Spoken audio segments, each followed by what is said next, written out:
from, not Israel, we wish, from Palm Beach. But it sure looks like you're in Israel. Well, yesterday's festivities have not been overwhelmed by the practicalities of today, but the practicalities of today do suggest that there's a lot of work to be done to get to the final end of this. I will say this: if this is as far as we get, this is a great historic achievement, because where we are right now is in a commanding position, both the United States and Israel. We have flexed our big muscles, and they have flexed their very calculating and unbelievably strong, maybe smaller muscles, but in some ways complement ours brilliantly. And we have frightened the hell out of the world. You would not want to fight the United States and Israel. No China, you wouldn't. No Russia. You're having trouble in Ukraine. President said he could give them tomahawks. I hope you got a place you can go really, really far, Putin, with your squeeze, you know, whoever the hell it is, if you can still do that.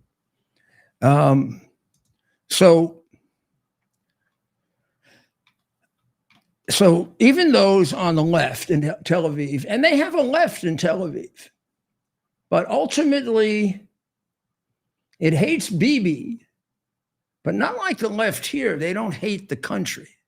The left here hate Trump, and then they want to get rid of Jefferson statue and Washington statue, and they want to burn the flag. They want to spit on the flag, and they want to do everything they can to explain how America is a colonizer, and America is wrong, and America is this, and America is that. In Israel, it stops short of attacking their country. They just attack viciously, as you can see, and just as viciously, the politicians. However, it is reported, and I think quite accurately, that Trump is a universal hero in Israel, even among the lefties. That was my quote. Who had reservations about him, but not as many. Look, the lefties want to be alive. And their real anger at Bibi, of course, does have to do with politics, but they're really angry at him that the invasion took place in the first place. That's the ultimate. Bibi could easily get over the usual political anger. What he's suffering from and what Trump is trying to dig him out of is the, I don't even think it's the criminal case. Right. I think the attacks of October 7th. The Israelis are smart enough to know that that's a whole bunch of bullshit. They did it to the prior prime minister. They did it to General Sharon. Yeah, one of the greatest heroes in Israeli history. I mean, they became like us 20 years ago. Yeah, going after the opponents. Right. And they did it to my friend Ehud Olmert, who was Bibi's predecessor. Right. Mayor, is it correct to say before October 7th, Bibi Netanyahu, even on the left, he had a strong reputation for safety and security? Is that fair to say? Yeah, but they've been after him for 10 years on integrity. On integrity. Oh yeah, they've been going after him on integrity and trying to get him and his wife. I've forgotten what his wife. The charges against his wife are equally as. Oh, you want to hear what they are? I remember them. I almost represented them. I told you. You're not going to believe it when I tell you what the charge of the wife. She brings back the bottles from their home, and she gets the refund. I don't know. Maybe I don't even know if we have that, but let's take this little bottle here. 5 cents. Let's say if I put that in, I get 10 cents. I bring it down, I get 10 cents. Question is, who bought the bottle and who does the 10 cents go to? Did they pay for the bottle and therefore they get the 10 cents? Did the government of Israel pay for it because the government of Israel requires him to live in a home, and at least under American law, that is then not taxable, like a priest or a minister. If your government job requires you to live within a compound, then all your expenses are taken care of by the company or the government. Like, we don't tax the military on the cost of their homes. Now, having thought about representing it, you can see I went a little further. So these bottles are supplied to them to use every day in their version of the White House or Gracie Mansion. They use them. They own them once it's given to them. Why would they even think they couldn't keep the money from it? Right? I mean, it's the same food as the other food. I can see maybe it seems a little, this is certainly not an investigation to go after a first lady with. This is an investigation in which you say, no, don't do it again in the future. Bibi supposedly got cigars and some form of alcohol. He likes brandy. He does not have a lot of scotch. You notice the disappointment on my face. Yeah. It was... But boy, does he have good cigars. Maybe I should. They're going to probably call me as a witness now. But I have no idea where they come from. And I bring him cigars. Because I try to convince him that the non-Cubans are just as good now. And I also have brought him, courtesy of a cigar aficionado, some rotten Cubans that they make all over the world, of which there are about half. And he's assured me he has gotten some rotten Cubans, which kind of argues against that these are really great bribes of some kind or other. But I would be embarrassed to be, I would be embarrassed as a prosecutor prosecuting a president for getting a couple extra cigars. But this is what they do. I'd forgotten what they went after my other friend, who's the other political party now. They used to be in the same political party, Ehud. But they went after him on something equally, something to do with his wife's law practice, I think. Well, in any event, they are a lawfare country with a capital L. Trump is trying to take it down to a lowercase L and then get rid of it. So although the Israelis are in love with Trump, they still are booing Bibi. So he got some boos. Trump kind of quieted him down. He got more cheers then, but still some boos. And the president of the United States asked the president of Israel to pardon him. What did he say, Ted? Come on, over some champagne and a couple of cigars. Right. He's a pip. It's exactly the same reaction when I went to him and told him what the case was about. Right. He said, they must be kidding.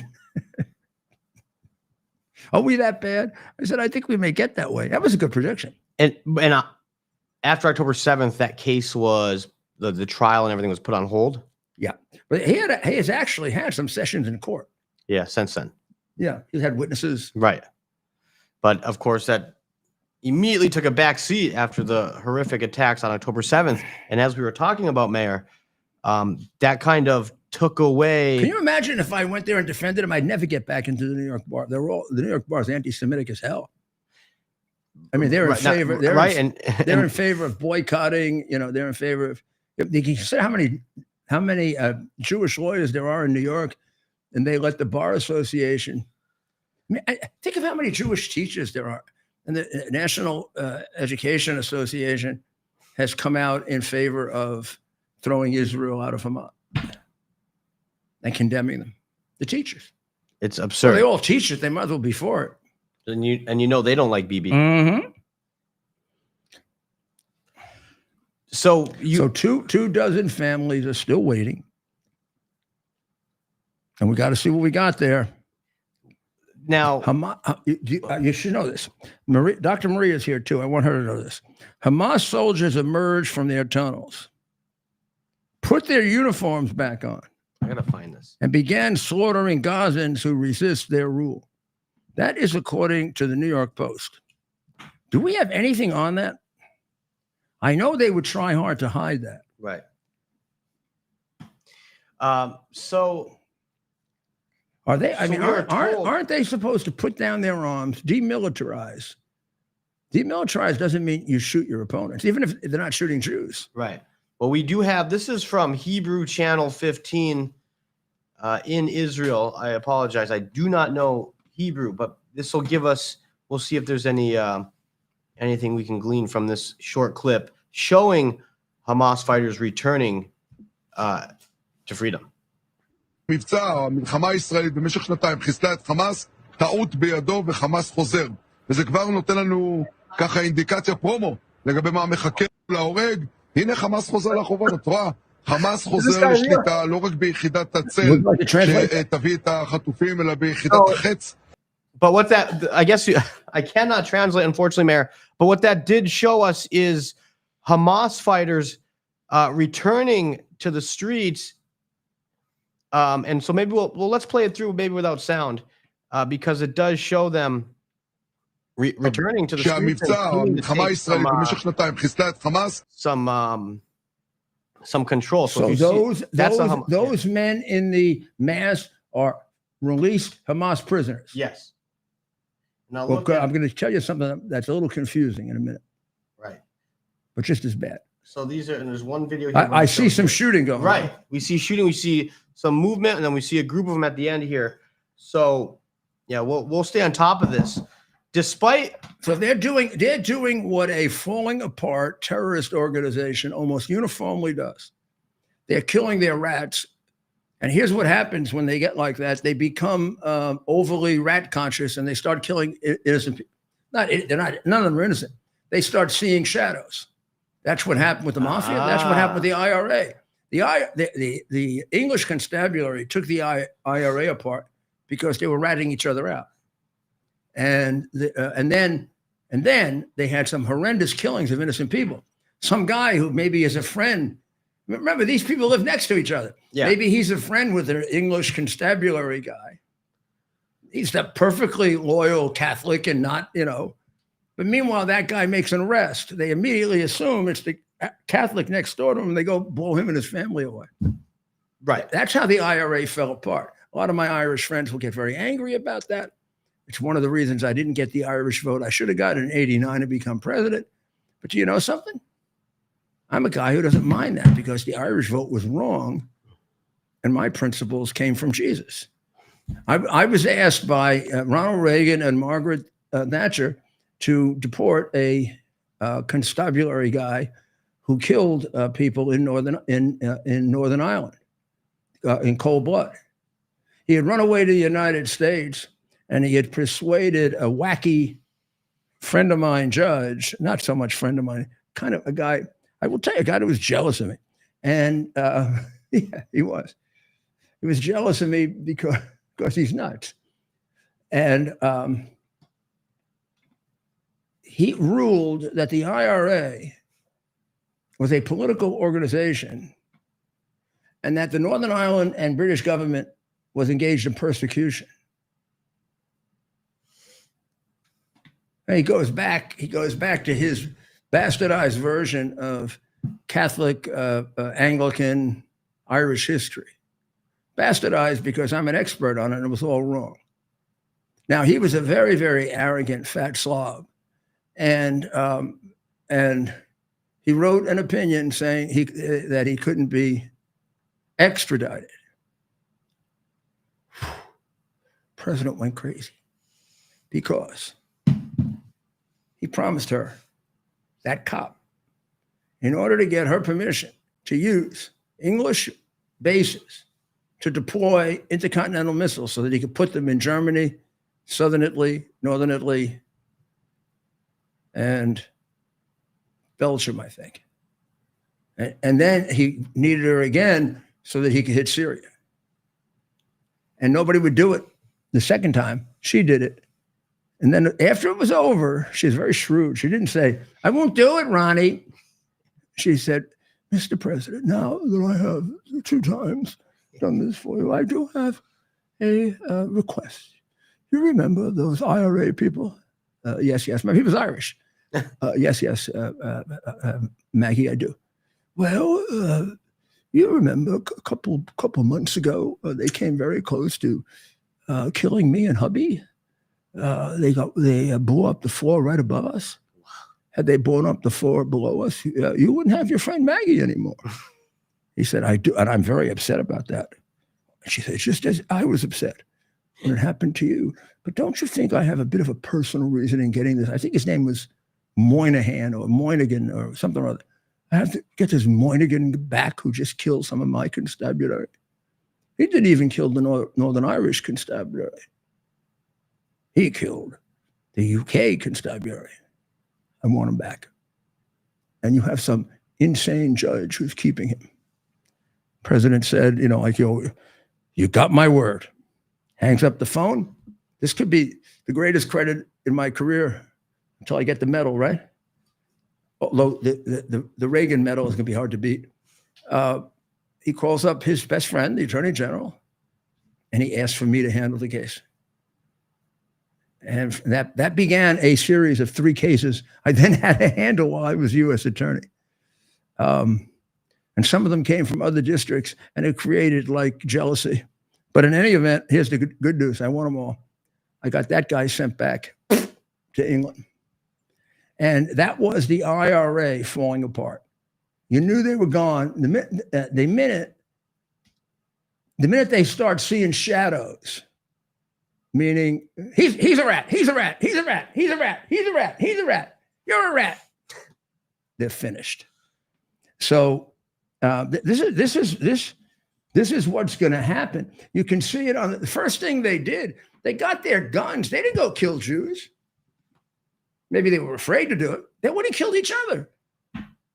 And do you know how much they've been killing each other? You know how much the statistics are by Hamas killing Palestinians, or Hamas killing Hamas, or Palestinians killing Palestinians? Or do you ever think they produce some of the children's bodies? If you're going to put children around you to save you, and you know it gets you a great advantage in the war if you can say 20 kids were killed, so why don't you kill them? Nobody comes and does the autopsy. Right. This is a terrorist group we're dealing with, unlike our massively stupid allies, England, France, Canada, and Australia. Thank God we have Israel. There is more work ahead. Let me outline a plan for you. Okay, I'll outline a plan for you. It's real simple. I'm going to give you 3 steps. It's 1 step. There's just 3 different ways. I always felt in Iraq that we sure as hell won the war. Like, boom. Look, Iran attacked Iraq for 7 years and got two miles past the border. We attacked Iraq for 4 months and we conquered the whole place. That's why I've never. We keep Iran non-nuclear. It's a pissant. And it'll become a great country because they'll turn to culture. However, there was a little, possibly family, possibly internal Defense Department, State Department stuff going on. Remember the doctrine, the Powell Doctrine of war. Yeah. Powell Doctrine of war with massive forces. When we went to war in Iraq in 1990, we had 500, not in Iraq, originally we went into Iraq, but originally it was in, I'll think of it. We went in with 500,000 troops. We finished it in 3 months. And then we came out, we didn't occupy. Now, there was always a debate among Republican, we wouldn't call them MAGA then, we would call them hardliners. Right. And we should have finished off Saddam Hussein. We had him, we should have taken him out, we should have put our government in. Old CIA doctrine, old MS-13 doctrine. So we didn't. So that boils over. Then, totally separate, coming out of an offshoot and an opponent of the royal family of Saudi Arabia, bin Laden goes to help the people in Afghanistan to fight the Soviets. Well, good old United States, which never really takes a good look of whether they're dealing with Satan or not, as long as Satan is doing what they want, like Stalin, arms bin Laden and all his maniac people. Saudi Arabia goes nuts because this is why the Saudi Arabian involvement in 9/11 is so complicated. It would take days to explain if there is a complication. I mean, there'd be days of mitigating factors, thinking as a lawyer. They go crazy because they think once he's finished, he's not going to come after America. He's going to come after Saudi Arabia because he's dying to take over the royal family. And they kicked him out because he was dying to take over the royal family. Now he's become like a folk hero in Afghanistan. Well, he uses our arms. He scares the Russians out, and then he takes over Afghanistan. And then he decides that he's going to create, who knows if he went a little backy-wacky? He thinks he's going to create, like the Iranians did, he's going to create an Islamic empire. So then he starts attacking and attacking it. Then he decides to go for the big one. He hits a couple American ships, ba-boom, ba-boom, kills American sailors. Always had heard, you kill an American sailor, you kill an American, you're at war with America. Oh, yeah? Well, he didn't count on the fact that Bill Clinton wasn't paying attention because he was in the back room of the White House when this was happening with people. Mm-hmm. You know what I'm talking about, right? So sometimes when you're doing that stuff, you can't pay attention. So he's back there and he's bombing fields. So bin Laden, who's a tough guy, says, boy, what a pussy this guy is. Let me go for something really big. And then we get 9/11. That's how it happens. That's how it always happens. So right now, we got these guys coming out. We got to stop it right now. Broken windows theory, you stop it at the turnstile, not when the guy throws the little old lady on the track. Every one of these guys that got a gun, put him back in jail. I don't care about the peace thing. There's not going to be a peace thing if you don't do this. Right. And by the way, it says demilitarized. You can't have a gun if you have demilitarized.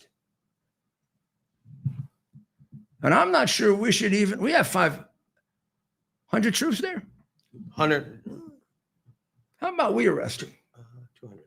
How about we arrest them instead of the Israelis? Or we get the British to do it, or the English. Get the Israelis out of the middle. Sorry, you're violating the 20-point agreement. Give me your gun. Right. Okay, and not just the guns. How about we take the ones that shot people, we put them back in jail? The pardon was not to commit crimes in the future, unlike the ones that Biden gave. And unfortunately, I don't think these pardons were done by auto pen. So I think these are real pardons. These are real pardons. So major work ahead, okay? So they've got to end chaos in the country right away. We got to look to Italy.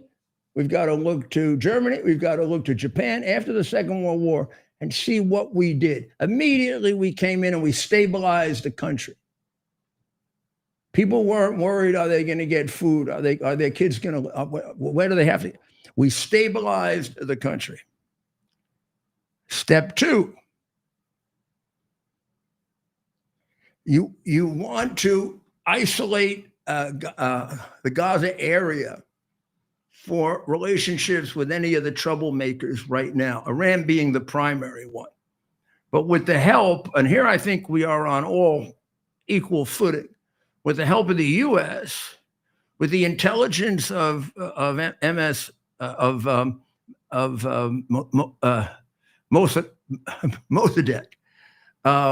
and with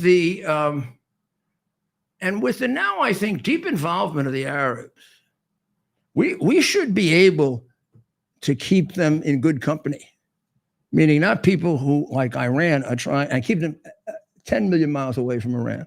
Don't let Iran work its way back in. You see them come in, arrest them, and throw them out. We don't have due process there yet. We're trying to make peace. And step three, the need for now.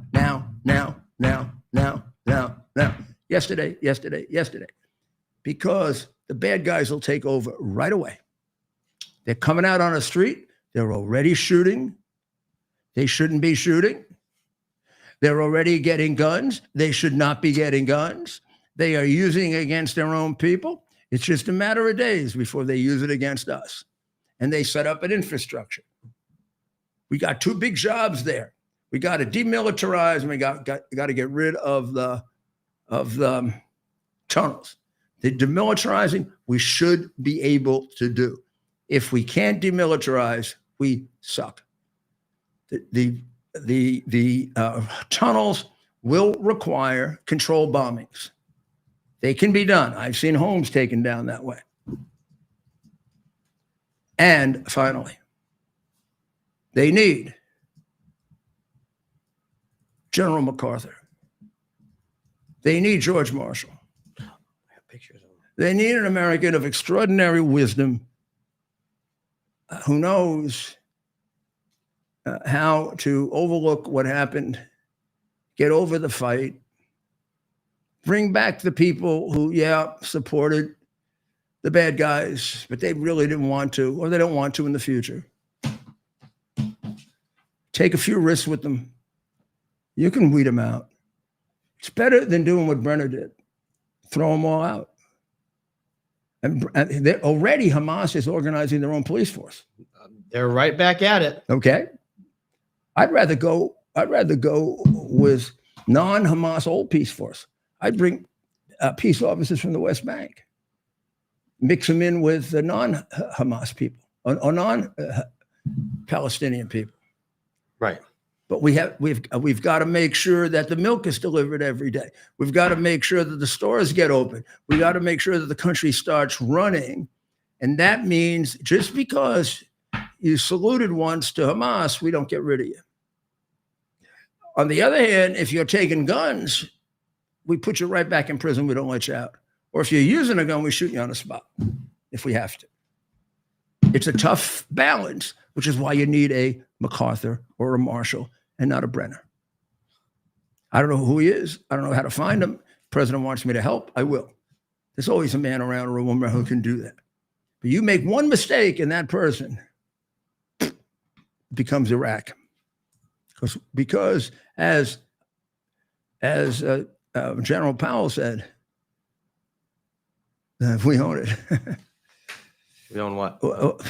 We own Gaza. What happens there, right? He took over. I mean, he's the idea of this committee, this commission. Tony Blair wanted to run this. The president went like this.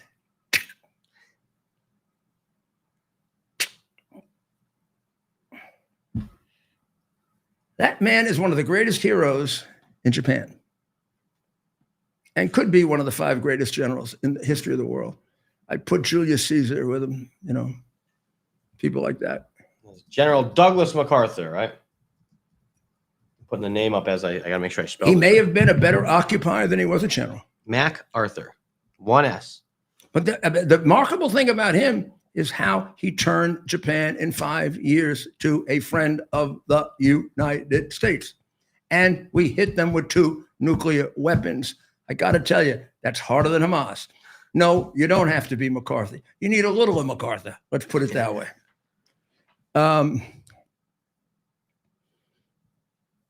Did we take our break? Have we taken a break this show? I don't. Well, we got to sell this stuff, Ted. Yeah, we'll be poor. We're doing a lot right now. I'm pulling up pictures and videos. I'm making a special plea for T2T.org because I saw Frank on today, and I'm going to try to interview him next week. And Dr. Maria and I were just overwhelmed at the work that they are doing for the homeless veterans.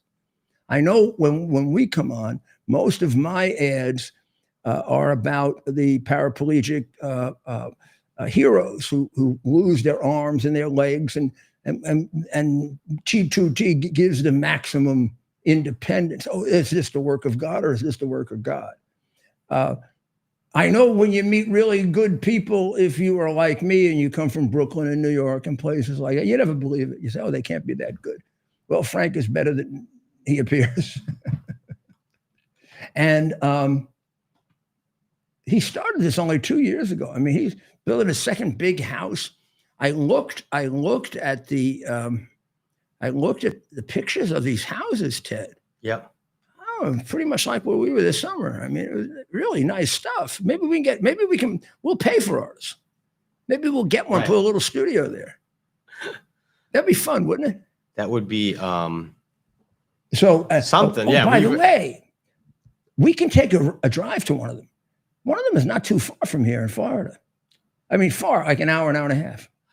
Absolutely. Okay. We would love that. So we're going to talk to Frank tomorrow. We'll also see if we can get him on the show. But that's all nothing.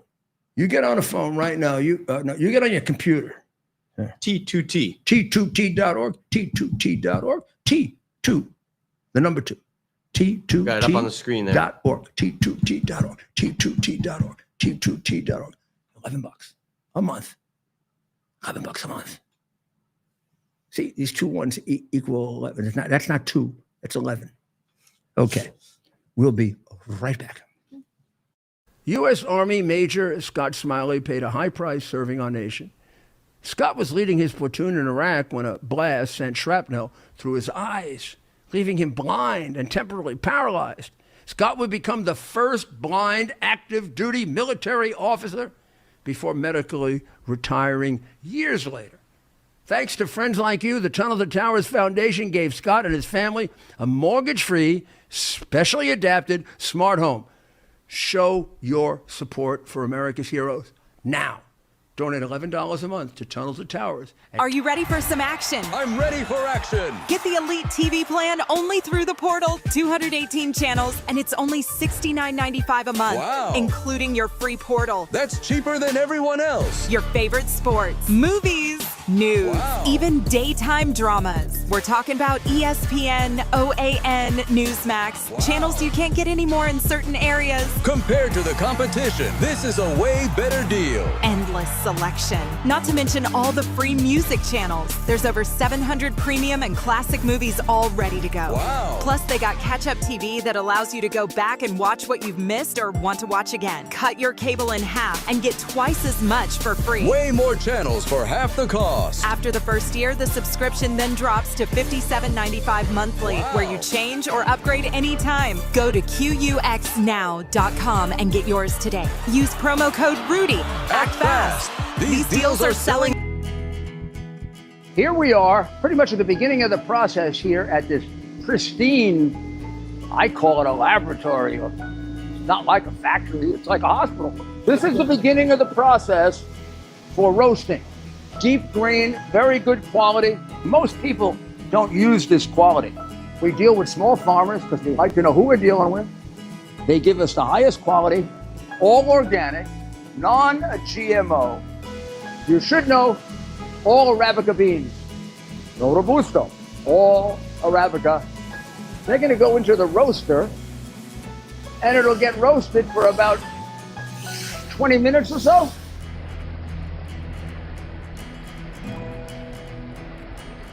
Oh my goodness, look at these. My goodness.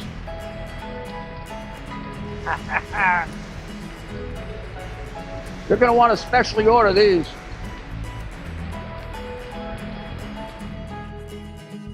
This is what goes into Rudy's coffee.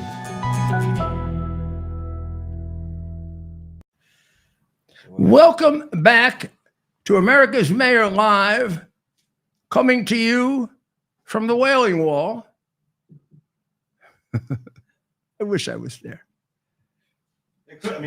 Central place for 2 religions and another one.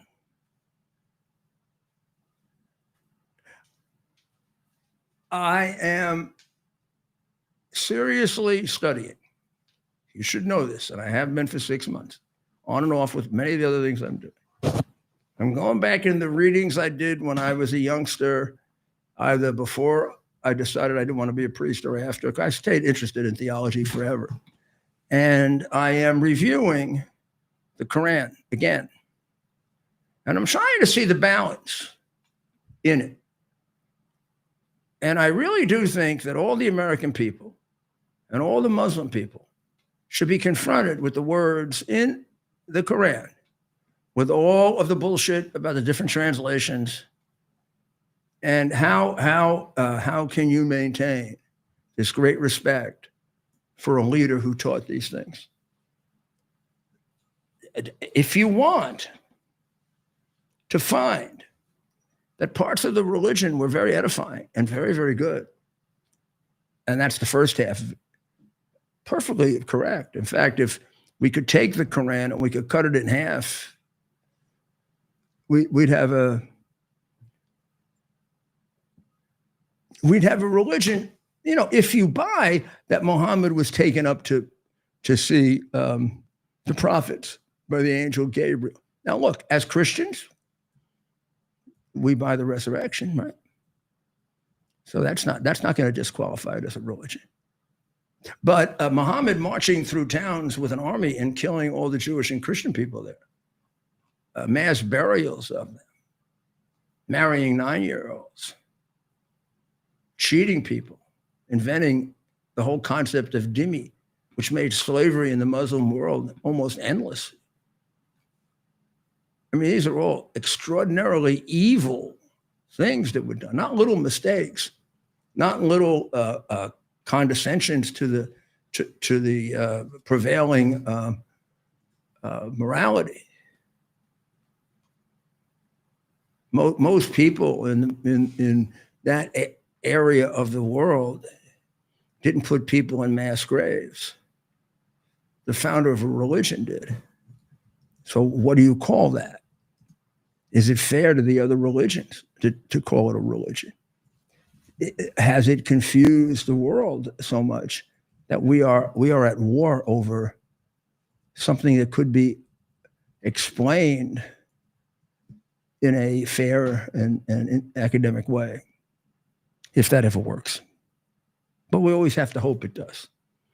So you also should know, on the topic we were talking about earlier, Hamas has every intention of taking over the security of Gaza. If I recall the 20 points correctly, and I recall them correctly, Hamas has to demilitarize. It cannot be in the government. It cannot be in security. And if it wants to go, it's gladly invited to go, and they'll get money. So nobody wants Hamas. Come out of jail. Within a day, they're shooting and killing people. They're raising a police force of 7,000 to supplement the people that got out of jail. So they are not only negotiating with us, they are taking action to undercut an extraordinarily important part of our agreement, which is that they not be militarized or become a police force.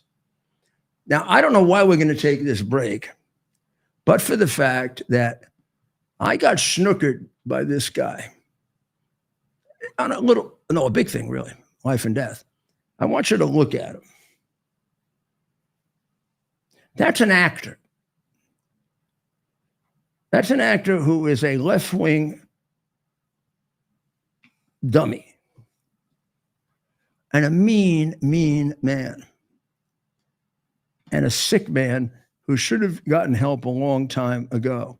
This is the actor who shot and killed a girl on his set, probably accidentally, but now he's saying that he never pulled the trigger, but his finger was on the trigger.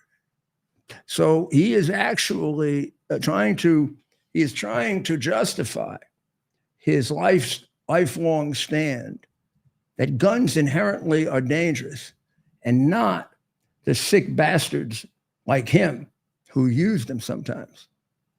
You see, the wind did it, because there's no other explanation, ladies and gentlemen. He had his hand on the trigger, finger right here on the trigger. He didn't push it. The wind did it. He's not in jail yet. They're screwing around and letting him out on this and letting him out on that and letting him out on this. Now, this guy who would have been denominated a bum a long time ago if he wasn't a left-wing darling, who was going to move out of the country. Think of it. If he had moved out of the country when Bush was elected, that girl would be alive today.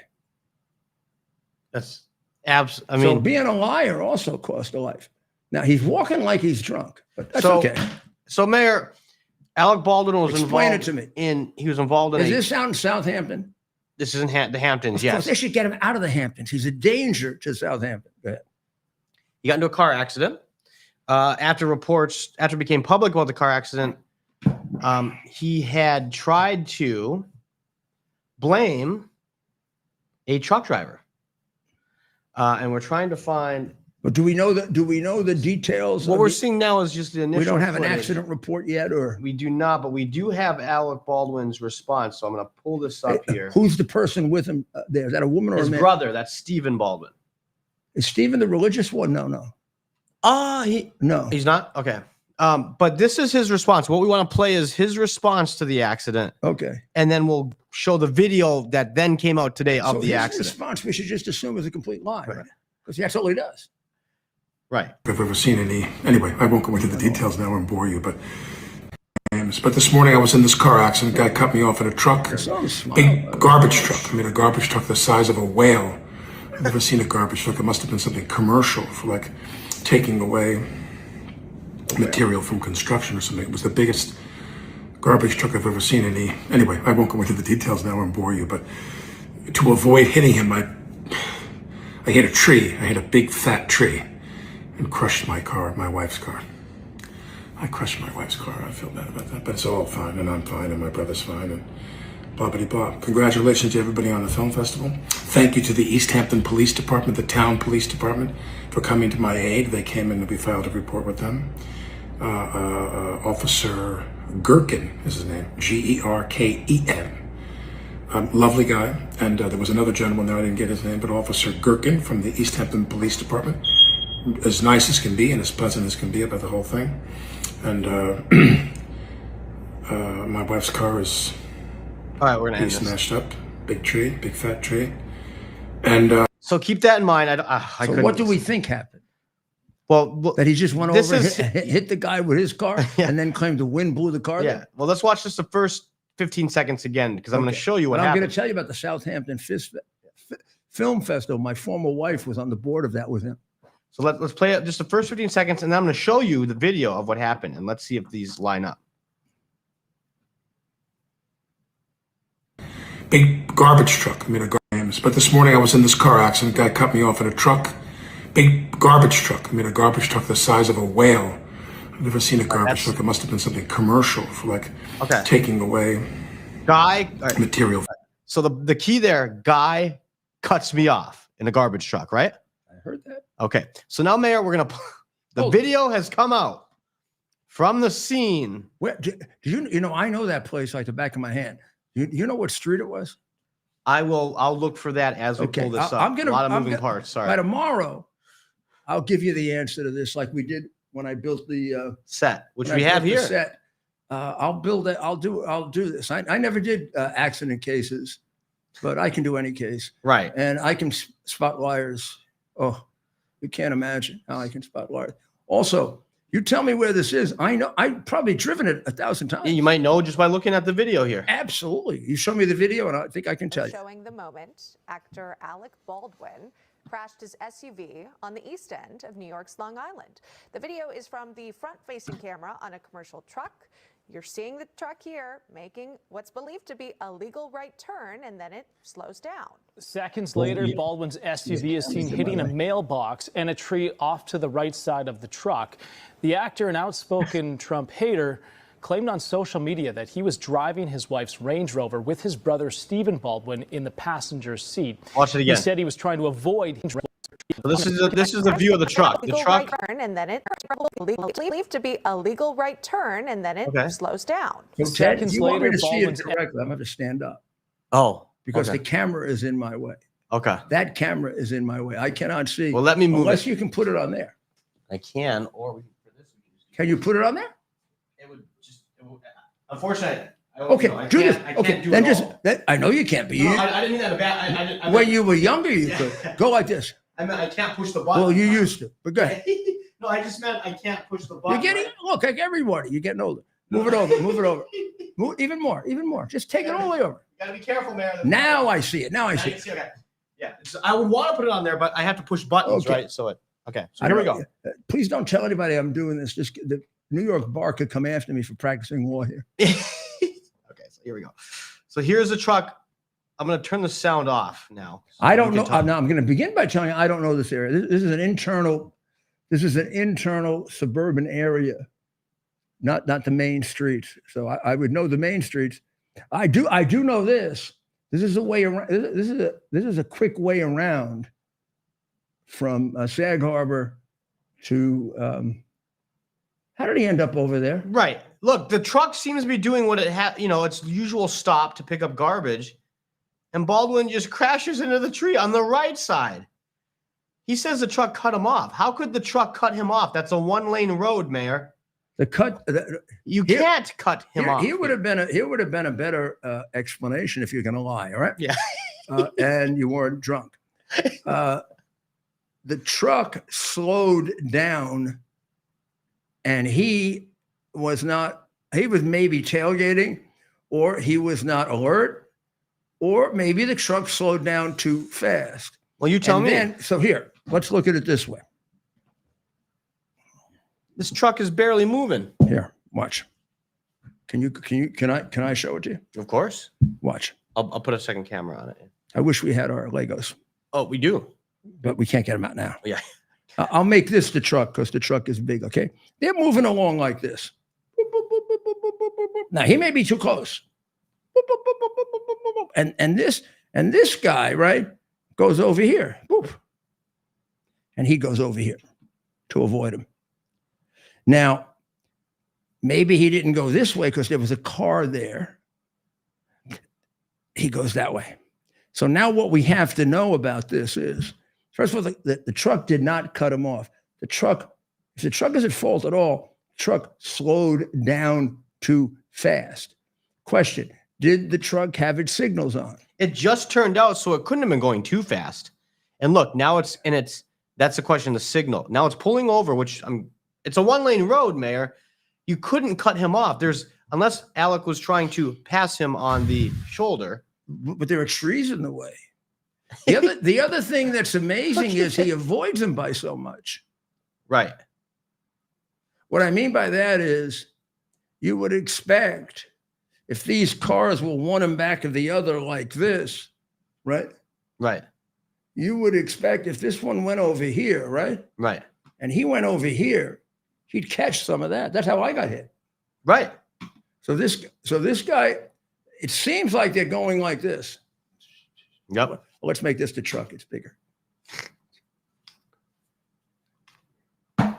Seems like they're going like this. Here's Alex probably going like this. Here's Alex going like this, going like this. Truck pulls over to pick up its garbage, right? Right. Maybe why he doesn't go like this, I don't know. Explanation? There could be a car in that other lane. Yep. Right? I mean, the normal thing, just think now, you're driving. Maybe you are a little too close to the truck. Truck puts on its signals or even immediately makes a little turn off to the right to stop on the side of the road. Now, half of your car is going to smash into the truck if you go straight ahead. Instead of taking the easier path where you have avoided half of the truck and go this way, you go that way, which is a much harder thing to do, unless you were driving off the road to start with. It's a very, very complex case. For the right amount of money, I'm willing to represent either side, but it would be illegal because I'm disbarred. Even though there's probably no lawyer in New York that could litigate it better than me. Not even close. I'm very, very arrogant about my legal skills, and I should be. Confident. I wouldn't say arrogant. Arrogant. I would say arrogant. Yeah. Okay. So, is it? I don't know. I'm not prepared to attack Alec yet. Okay. I'm not prepared to. I'm not prepared to. I didn't attack him the first time. I mean, I disagree with this guy on everything. I was on the board of the Grand Havana Room with him. His brother, the Christian, is a good friend of mine. And there's a certain part of me, we both grew up on Long Island, and I understand his jerkiness. And Right. I grew up with crazy, stupid, ignorant, non-educated liberals like that. Right. But and I think in many ways he used to be a hell of an actor. I mean, his performance in Hunt for the Red October, it's not the best performance in the movie. It's probably the second or third best, but it's fabulous. Right. It's fabulous. And he can be a very, very good comedian, except when he does Trump. And this is not at all because I love Trump so much. I love political impersonations. He's too ridiculous when he plays Trump. He doesn't sell Right. him. Oh, was he? doesn't He was. sell- It was mean. It was mean spirited. Yeah, it came off as yeah, nasty, not funny. We can laugh at Trump. That he was mean, nasty, not funny. He wanted to paint him as it was a nasty, not even. You're so right on that, Mayor. I'm glad you reminded me. We're gonna remind everybody of everything.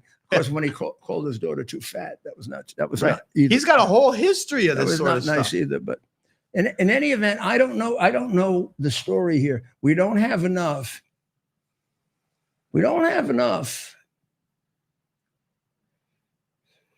Because we don't know if he had enough time to stop. Or Sure. can we see it one more time? I want to see if any cars are coming up on the left-hand side. Yeah. Ted, I wish I had two little cars. There are. Oh, we have two little baby cars. No, we don't, huh? Not here. Here it is What? again.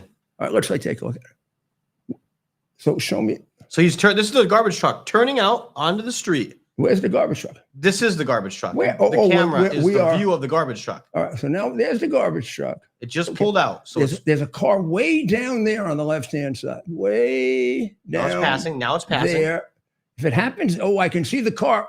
No, Not yet. keep now, going. Now the garbage truck is pulling over to the side, presumably to pick up garbage. Yeah. And this is where Okay, Alec, okay. boom. Okay. You see the car to the left? It was to the left. Yeah. Take it back just a little. The car to the left would indicate why he went to the right, Yes. right? So he couldn't go to the right because he'd hit the car on the right. He couldn't go to the Or left. the left, I'm sorry. Yeah. Couldn't go to the left.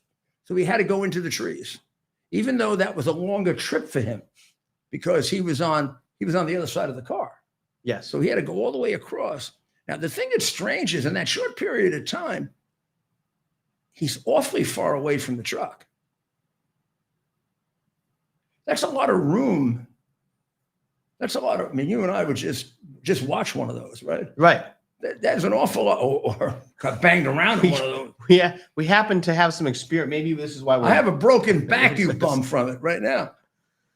Look at this. Truck pulls out. He's going down, not fast at all. I bet there's a good chance. So Baldwin that was car, speeding. there's that car. Yep. And then the truck is pulling over. Well, okay. Let's assume, you see where the car is? He would have a good defense that other car is close enough that he could not go to the left. Yes. So you're suggesting he was driving, But he I couldn't have a slow down feeling- in time, and then I have a feeling that he ended up so far over so quickly that he was driving like weirdly. He was driving like from the middle part of the car to the right. right. Well, figured we'd touch upon that story. Well, Give me one of those right there. One that says Curtis is waiting. Curtis is not waiting. how about a blank one? Shall we take a break while I do this? Sure. Are you Let's take a interested? break, or let's If you're not interested, go like this. let us know in the comments. But what we can do, Mayor, while you work on this, maybe we'll play a little bit of President Trump's speech today. Yeah. This is President Trump awarding posthumously Charlie Kirk Oh my God. with the Medal of Freedom. So we'll play some of that here while the mayor puts together a little diagram here for this accident.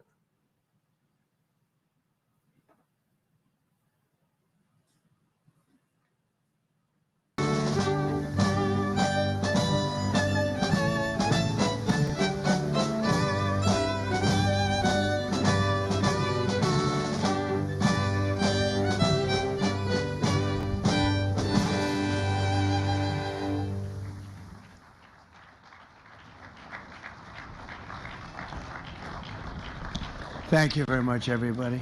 Please, this is such an honor. This is the, please be seated.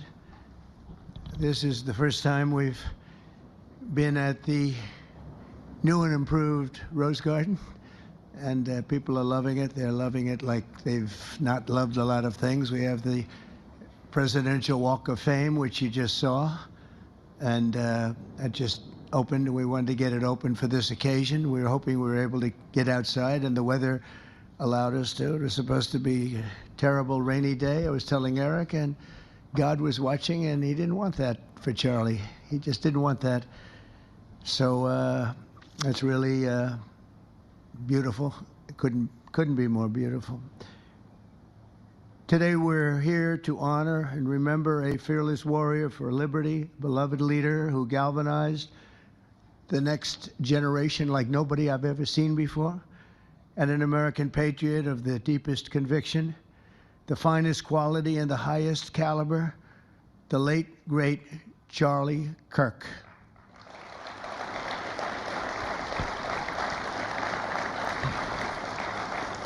Five weeks ago, our nation was robbed of this extraordinary champion. He was a champion in every way. I got to know him so well. He didn't like losing. And he was able to fight people that were enemies, and he didn't necessarily love those enemies so much. You know, I heard he loved his enemies, and I said, wait a minute, is that the same Charlie that I know? I'm not sure, but I didn't want to get into it.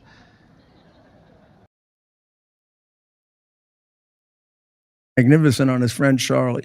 This is the best I've been able to do from the facts that we have so far. Okay, so here's my. Can you bring it down a little so I can operate with it this way? Or do I need to bring it up? And can we fix the color so it shows up better? I want to get it. I want to get it down there if I can. That's a boy. That's a boy. That's a boy. That's a boy. Now I'll use red to make it more distinguishable. So let's start off with the fact. I'm going to go over here now.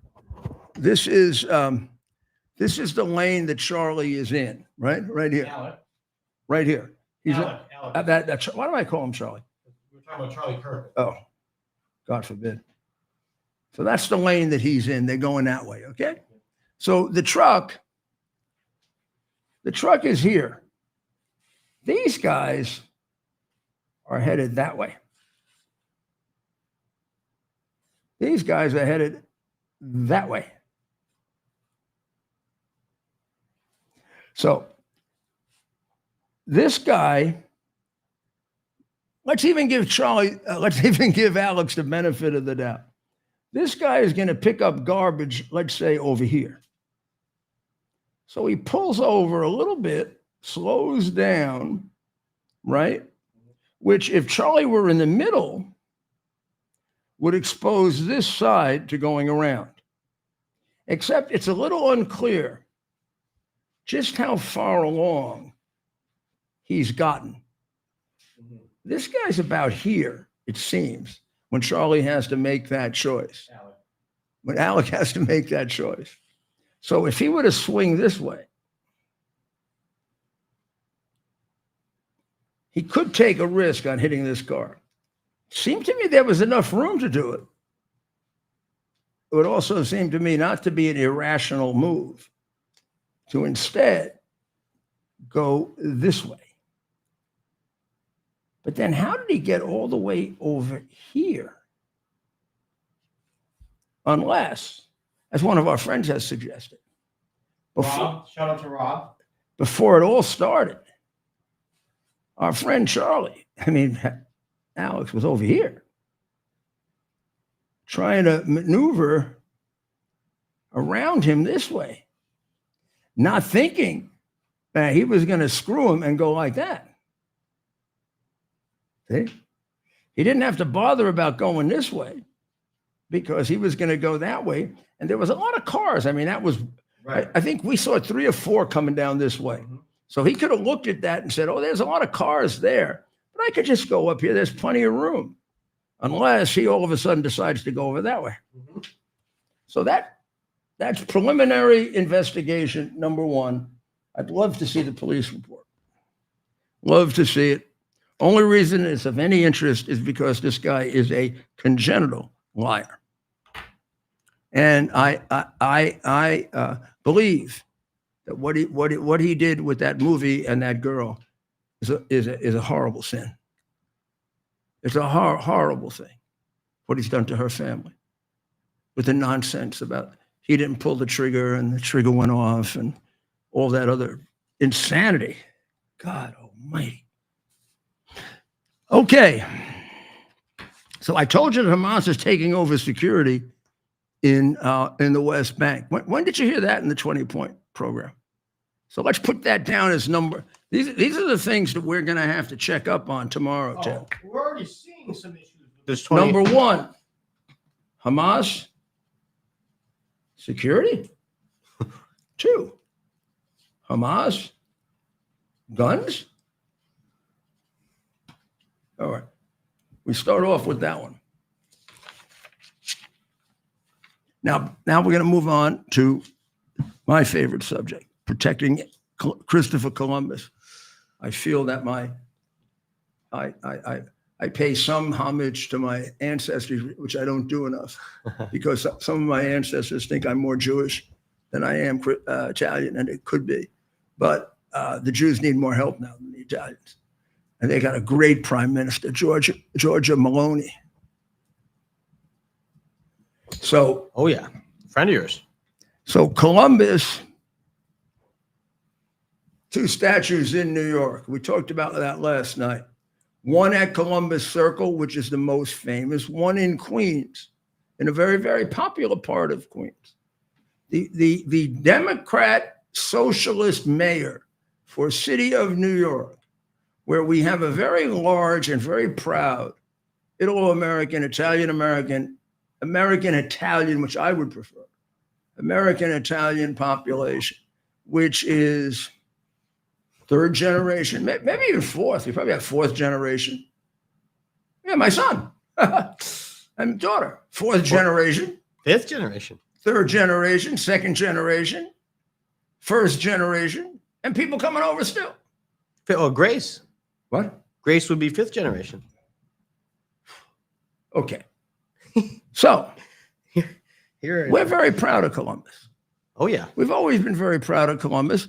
We realized that Columbus and every other seaman of his day who ran a ship was probably not the kindest guy in the world.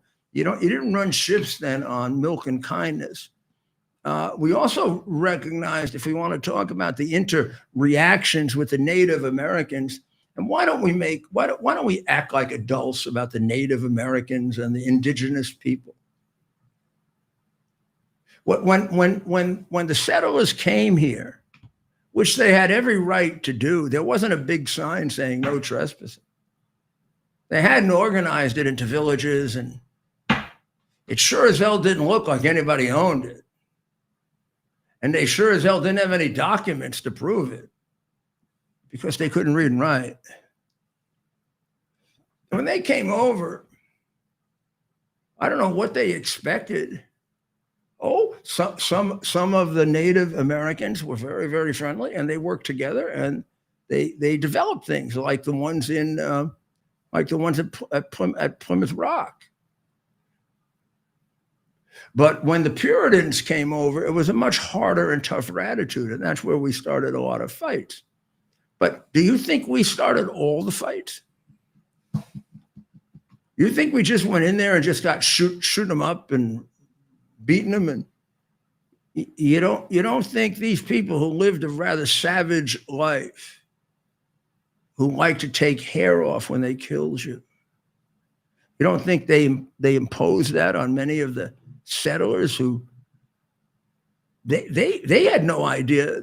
It wasn't as if, they knocked down the door of a house. These people living in the trees. They're camping out. That didn't equate to a European to occupation. That equated to, subcultural standards. And what happened in the long, long march to they stopped they stopped scalping each other. And they if and when they cooperated, they learned the benefits of Western civilization, in which many Native Americans, maybe completely, maybe small part, have been enormously successful. Were the settlers as kind as they could be along the way? There might have been some of them were just plain ordinary vicious sadists. There may have been some that were scared out of their minds. And there may have been some who took reasonable actions to protect themselves and their families. This is not a one-sided story. It wasn't the vicious Europeans coming to the very peaceful Indians and calling them Indians in order to insult them and then just kill them. I don't know if they learned how to scalp in retaliation, but that wouldn't be unusual, right, to protect yourself. Nor was there any law or convention that said they couldn't have this land. What, they weren't going into Levittown. So I think we got to take this down. Because you're not taking Columbus from us, you bastards. You're not. Man did something extraordinary. You're going to say, oh, he didn't discover America. Yeah? Well, it would take another 500 years before they knew it was America if it wasn't for him. Sometimes the smartest guy is the guy that figured out he did discover something. All those Viking doo-doos, came. They didn't know where the hell they were, and they couldn't write it down. I'll grab a woman. Columbus grabbed the world. He's the guy who made it known. And the guy who made it known is also the guy who's got the biggest pair of you couillons, because he's the guy they're going to make fun of the most. Isn't he? And on the other side, there are an awful lot of acts of great kindness and generosity and decency performed by Cristoforo Colombo. If you read his biographies, Critical and Non, he's a highly religious man, and he was an extraordinarily brilliant man. And courage of, when everybody's telling you, you go up to that horizon and you're going to fall off the earth. So let's put Christopher Columbus back where he belongs. Let's understand his human weaknesses. Let's understand the human weaknesses and the weaknesses of the Native Americans and the indigenous Americans. Being indigenous or Native does not bestow you with great morality and decency. Being an Italian settler doesn't bestow you with great decency or morality. Some people have it, some people don't. When they have a culture and a religion, it often moderates it. So I would say, as between the two, yes, the European settlers were tough, but the real savages were the savages. And that's the way it would have, and whether they were savages or not, that's the way they would have appeared to the frightened settlers. And they would have responded in kind. And many of them would have responded in kind because they had a large number of what we don't have now. Brave men. Well, Christopher, God bless you.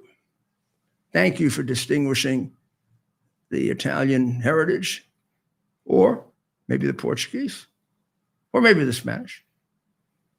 What else are you? Jewish. Maybe, Ted, we shouldn't tell them he's Jewish. We'll get demonstrations. Can you imagine?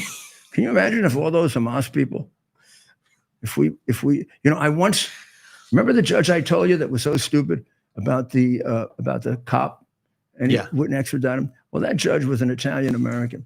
He was the first Italian American on the court. And I was his rival for going on the court, but I was too young.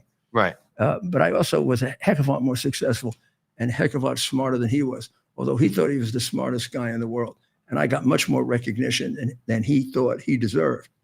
He also wrote, he was a very smart judge who had the tendency, he was probably a little mentally ill, who had the tendency to write wacky opinions. You know what he wrote? This guy who's a member of the NRA killed a policeman, but you can't extradite him because it's a political dispute between England and Ireland. What? Well, so is Malcolm X, a political dispute between the U.S. and black people. So we get a black person runs over to England, they're not going to send him to us. So at that time, there was a Puerto Rican terrorist group that bombed Congress. They run over to England and say, we got a political dispute.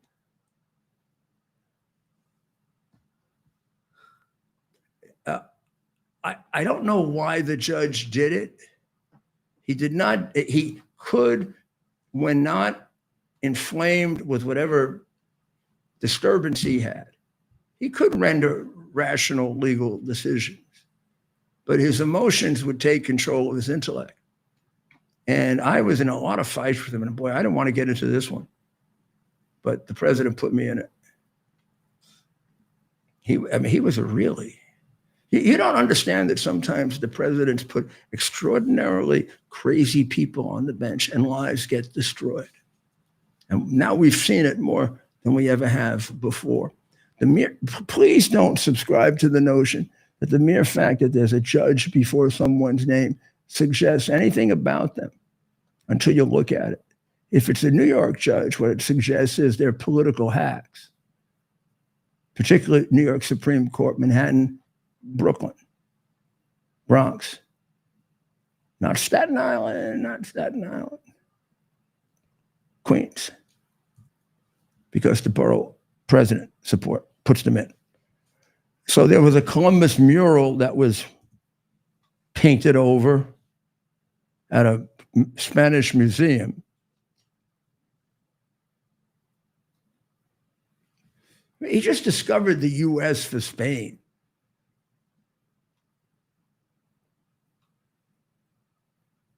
Two women throwing red paint on the mural.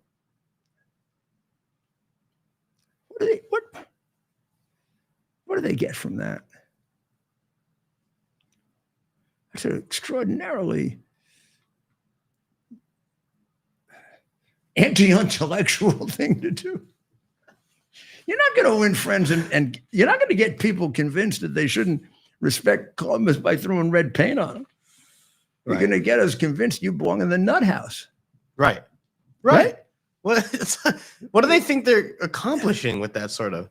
I don't know. The National Teachers Union, a day before the great victory of President Trump, where President Trump is now in the stratosphere, came out with probably one of the biggest and worst anti-Jewish hating proposition ever from any union.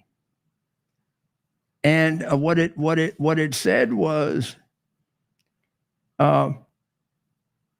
Friday, providing its members with resources for teaching about indigenous people. So we're going to understand why they're going to teach us why they scalped each other. So you're going to say, no, they never scalped me. I just got that way. That including the disturbing map the North American Values Institute told the Jewish News Syndicate. I don't know what the disturbing map is. Oh, the disturbing map is a map of Israel where Israel is not mentioned. It's all called Palestine. In other words, they accomplished the river to the sea. Now, the only thing the map doesn't indicate is where all the dead Jews are buried. So this is a map that Hitler would have loved. This is a map that where the American teachers, the people who represent the American teachers, have fulfilled Hitler's great dream. What do you think they're teaching your kids in a public school? The email also linked to shocking material. Please listen to this. That defended Hamas' depraved October 7, 2023 attack that killed 1,200 people and led to another 250 being kidnapped to Palestinian territory. Well, I have told you for a long time that the teachers' union are a product of the Communist Party, and I think we got to get them a little history of that. That would be not, yeah. Because I'll tell you, one of the opportunities that Charlie Kirk gave us, and now the increased intensity of the movement gives us a chance to really expose the schools. This is not accidental. This is not this is direct, absolute communist doctrine to get control of the unions and the schools. So this is one of the things we have to take back. I can write them down. And, it's just going to follow Karl Marx and Black Lives Matter, because Black Lives Matter just copies Karl Marx. We have to bring God back. 2, we have to bring parents back as the single and sole responsible person for a child under 18, unless the parent is significantly disturbed. We have to bring back accountability in society. That means in schools, on the street, in business, in churches, everywhere. And most of all, big capital letters in politics. We have to restore an equal and fair justice system, not a two-tier justice system. Did you notice that when James Cardinal Comey was arrested, he walked down with his lawyer and surrendered himself? Now, General Flynn was charged with a less serious version of the same crime, and they raided his house. They put him in shackles. We know what they did to Charlie. We know what they did to Navarro, my good friend Navarro. He was 72. They put leg irons on him. I didn't see any leg irons on James Cardinal Comey. Did you? I didn't even see but of course, you might not have missed him because of the big robes that he wears. The Cardinal. So we got to bring that up. We got to keep that on. We got to keep that picture ready. People don't know why I call him a cardinal. I call him a cardinal because he's a sanctimonious ass. But much worse to that, he's a criminal. And he did something that I find unforgivable. And that is betray the FISA system, which I helped to create. We should never have had any incident of any FISA warrant. There he is.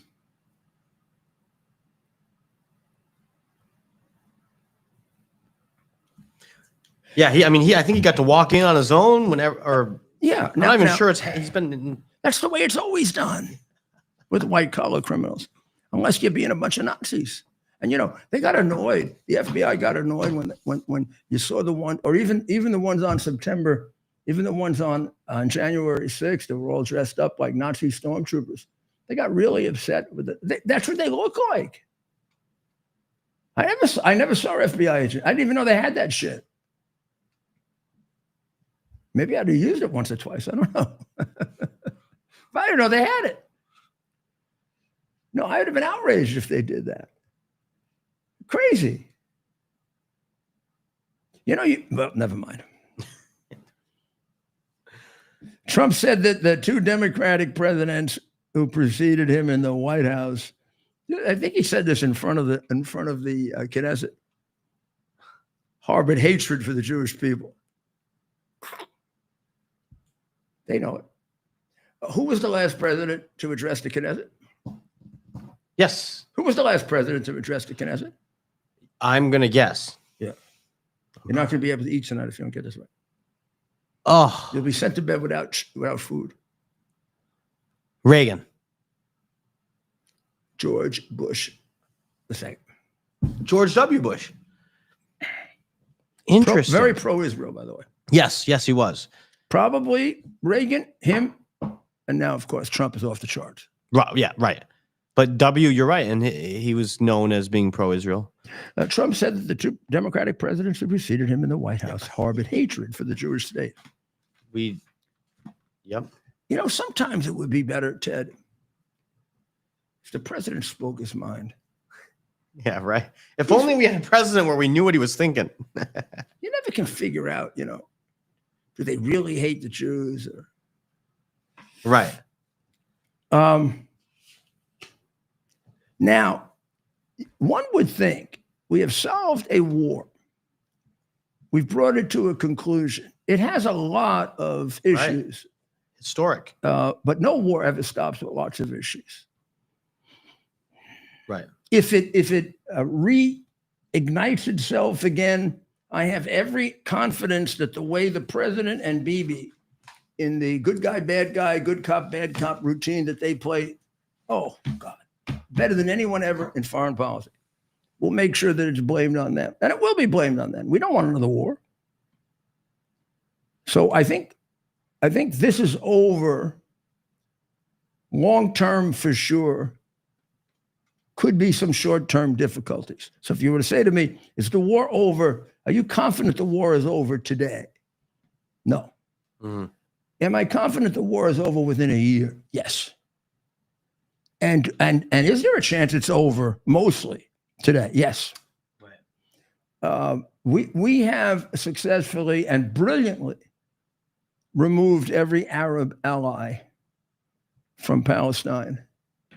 And we put them on a place they want to be against the Persian Iran. Huh. That is one of the greatest feats in American foreign policy. What we just saw. Yeah. And that's why they need to have an occupation if there is going to be one. That's like the occupations we had in World War II. That's super brilliant. Super wise. But Mayor, doesn't it appear that Hamas may already be breaking the terms of the agreement? I don't want to be a wet blanket here. But I mean that you don't have to get too gun happy here. You've got, I don't know, 30,000, 40,000 Israeli troops 5 miles away. Mm-hmm. If they keep this up, they'll just kill them. Take the guns away. Right. So I think given the way the president wants to keep the Arab countries together, because then they can get all upset. Oh, you killed them. They never care what the reason is. If the Jews kill the Arabs, the Jews are wrong. Right. The Arabs can be raping their women. If the Jews kill them, the Jews are wrong. Right. So you gotta make Hamas so wrong that you can't be defended. And maybe now you could, if Hamas continues. But I don't think we're there yet because it's happening too early. Mm-hmm. You got to get an Arab peacekeeping force that enforces, along with a little help from the U.S., which is, in order for the Arabs to do it, they would need a little pushing from the U.S. We wouldn't have to do it. We'd have to command it. Now, there is a good sign that we have 300 troops there. Yeah. And if you think we only have 300 troops there, I will send you for remedial reading. Yeah. I got a bridge to sell you in Brooklyn. Is that the old saying? Yeah, that's the one. That's the one. I was waiting for that one. Now, if we're going to take just a few more minutes, because Dr. Maria is not on tonight, and we always get off early when Dr. Maria is on because she's better than we are. So we take advantage of the days where we can go longer. Yeah. Because we have a few other things we can get in today that we didn't get in yesterday, and a few things do apply to today, and they're important. Right. And they can be quick, maybe 10 minutes, maybe 15. Oh, so Mayor, keep them coming. We're on a roll tonight. Just a short. No, we're not. Just a short break. Okay. All right. We'll be right back after this short break. Here we are, pretty much at the beginning of the process here at this pristine, I call it a laboratory. It's not like a factory, it's like a hospital. This is the beginning of the process for roasting. Deep grain, very good quality. Most people don't use this quality. We deal with small farmers because we like to know who we're dealing with. They give us the highest quality, all organic, non-GMO. You should know all Arabica beans, no Robusto, all Arabica. They're going to go into the roaster and it'll get roasted for about 20 minutes or so.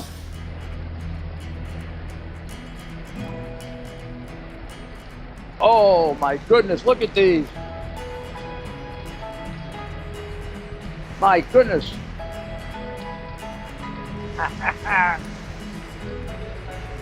You're going to want to specially order these.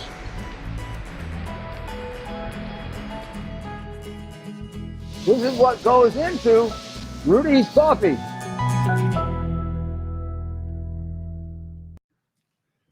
And we are back. America's Mayor Live. We are, believe it or not, in Palm Beach, Florida. Behind you is the Wailing Wall in honor of the great peace that was made by our great president, his administration, and the historic Prime Minister of Israel, Bibi Netanyahu.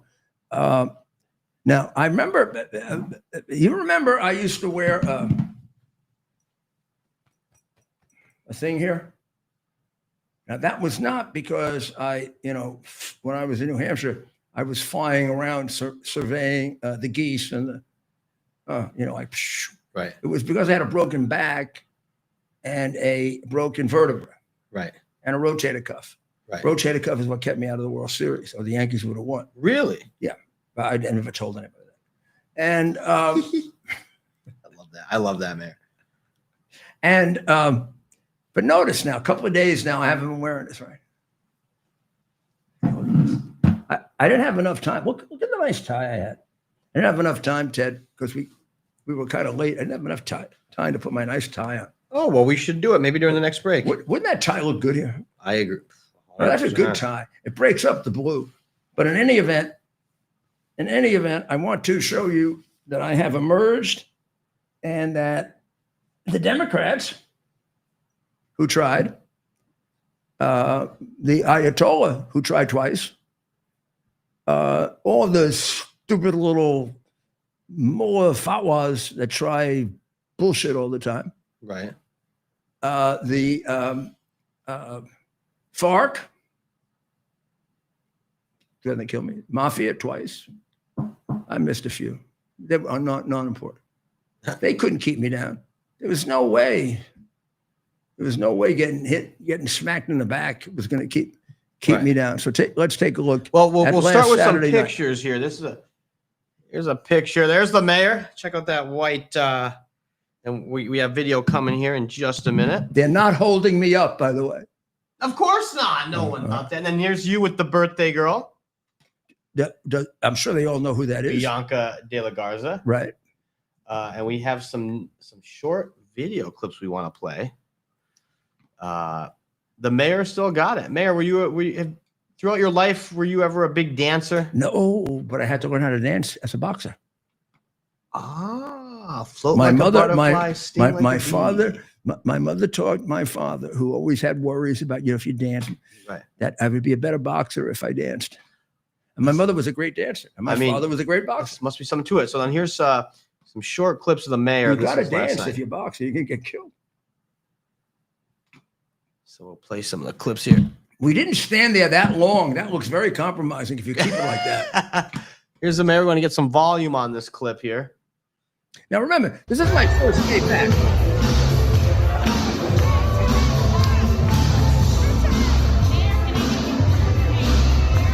Twice.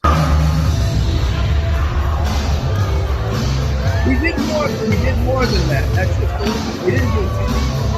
No, we have longer than that. I'm close to more here. I'll tell you what. You got to get the full. We're gonna do a whole. I'm gonna do a. I can find some whole column here. Right. I'm gonna do a dance. Really? With my back. Yeah, I'm capable of it. I know I can do it. But my back has to get better. Right, and here's my back has to get better. The doctor has to say it's okay to dance. Yeah, we got another clip here where I got some bad news today. I was just like talking around and thinking and speculating, and I got invited to a golf tournament next month. I was thinking maybe I should practice a little. And Dr. Maria told me it might be bad for my back. Really? You might have to wait a month. I'm not happy about So you may not be able to go to this tournament. No, I might make the tournament, but I won't be able to play. I mean, how am I going to play if I didn't practice a little? Oh, I see what you're saying. I'm going to tell you a joke about golf. Not a joke, a thing about golf. What's that? What's that? That's dancing. No. What's the? You want to say something about golf? Oh. I'm trying to play another clip. It's just taking a second. So we showed enough of that, but let's talk about Bianca for a minute. Fabulous reporter, fabulous journalist. I mean, she covered the Vatican. That's actually what we were talking about. I was telling you how impressed I was, and with Ed. That's right. You know, it's going to look like if you're just pro man and you don't like women, what do they call you? A misogynist, right? If you're bad to women, you're a misogynist. What happens if you don't like men? What are you then? A lesbian? I think that's what you call a lesbian. No, but a feminist? People who don't like women. Yeah, are misogynists. But are not in any way sexually anything, right? Are called misogynists, right? Yes. You're a misogynist. Right. You are. You're a Republican. Yeah. All Republicans are misogynists. We all hate women, except the women seem to like us better because we're a lot better looking than Democrats because they're all scurvy. And we do not have communicable diseases like they do because they have no morals. So I was kidding. A misandrist. A person who hates men is called a misandrist. Misandra? I never heard that before. The term is derived from the Greek word misos, meaning hatred. So that must be the same with the men. And andros. Misspell it. Misandrist. M-I-S. Yeah. A-N-D-R-I-S-T. Misandrist. Yeah, that's easy to pronounce, isn't it? Misandrist. So misos meaning hatred. That's M-I-S. And then andros meaning man. Andros or andrist? Androst. Oh? The word is ist, but it derives from the word andros. Oh, I see. I got you. Oh, but the word is misandrist. Misandrist is how I'd pronounce it. Means hatred. Is a person who hates men. No, But what does andros mean? Man. Then a misogynist is I can spell that. Ist. And that comes from miso, so that's misogynist. And gyn. G-Y-N-N-I-S-T. Women. Yeah. That's women? Yeah. G-Y-N-E is women in Greek. So misogynist. So these are attempts to take Greek alphabet, because these are in the Greek alphabet, right, and then translate it to the Latin alphabet. And that's why it gets a little. Yeah. Right? I never knew that. I never knew misandrist. We never hear that term. So those are people who hate men. Is that feminine? Is that feminine? I mean, I think we use the word feminist for that. But there are people who hate men. Now, what about men who hate men? Would that make them gay? I don't think so. I think you could probably have a category of men who are asexual and hate men. I mean, sexuality is so complex. We still don't understand it. It's if you're a man who hates men, you are still a misandrist. So I guess suppose you're a man who doesn't hate men, but you really love women. You know what? I think there's two guys. You're normal. I think you're two guys sitting at this table right now. You're normal. You're like our ancestors who created this darn place, because if the men didn't like the women better than they like the men, we wouldn't be here. Did you get it? I mean, there were times when these women had to have 12 or 15 kids so 3 would survive. Mm-hmm. I remember going, I learn a lot about biology from animals. So, I watch the dog thing now, but right. I used to be very, very big into alligators. Do you know that female alligators have like 15, 16, 17, 18, 19, 20 whatever they call baby alligators, cubs or whatever, little baby alligators.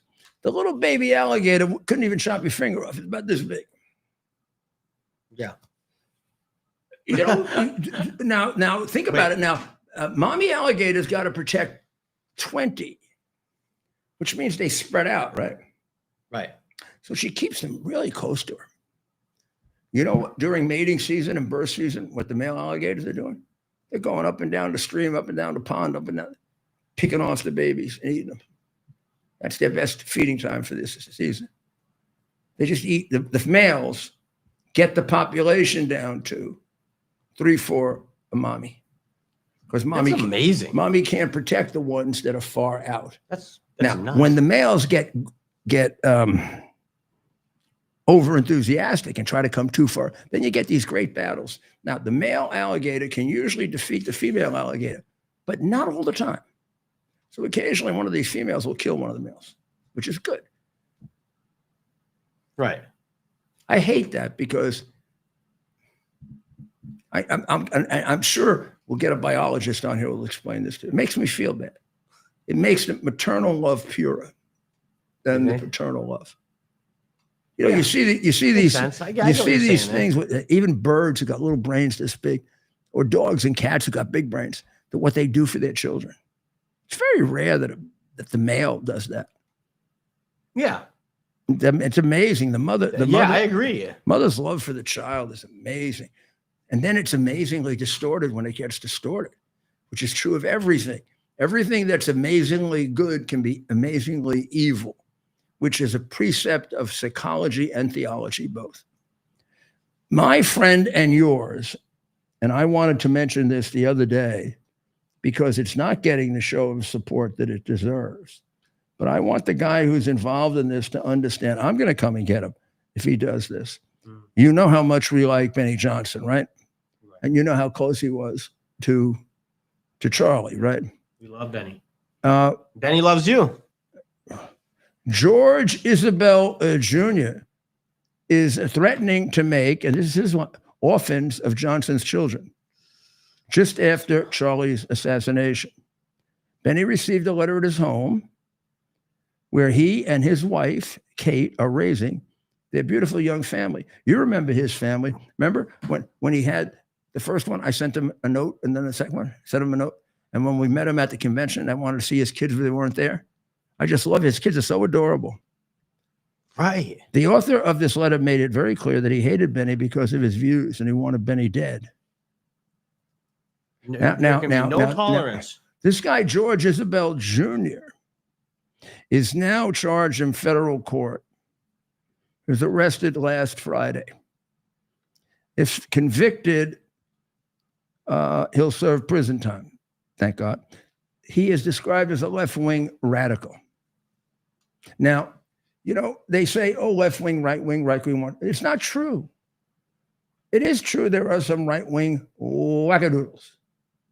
There are some wackadoodles that don't know if they're right-wing, left-wing, or any wing. But the prevalent violence, particularly in the last 8-10 years, is from the left. All you need to do is compare the Floyd situation with the brutal, horrible murder of Charlie Kirk, or the attempted assassination of the hero of the MAGA movement, particularly the second one. I'm telling you, if that was the Brugger Democrats, the place would have burned. Nothing happened. Not a thing. Nada. We're not violent. That's why I knew January 6th was a setup. I didn't just know it. I could prove it the night that it happened because I had the video. And then 2 days later, I had the text saying that there were 250 Antifa people. Finally, the last week or two, they've come up with the Antifa information. And you know where they were screwing around about how many FBI agents are in there? Now it looks like there were about 250. 250 FBI agents, 250 Antifa people. What chance did these MAGA people have? who came there to take over the government without a gun that would just be given to them. Give us the government. Yes, insurrection.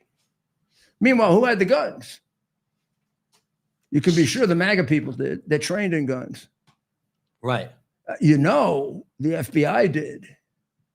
Who knows? They may have even had machine guns, shackles. There were so many around that it was impossible that this wasn't orchestrated by them. I even have the horrible conviction that, when we talk about it, we take it off here. It's going to come off when we convict her murder. Mm-hmm. I have the horrible conviction that Ashley Babbitt was killed as a sacrificial lamb to make it appear as a Trump out-of-control rally.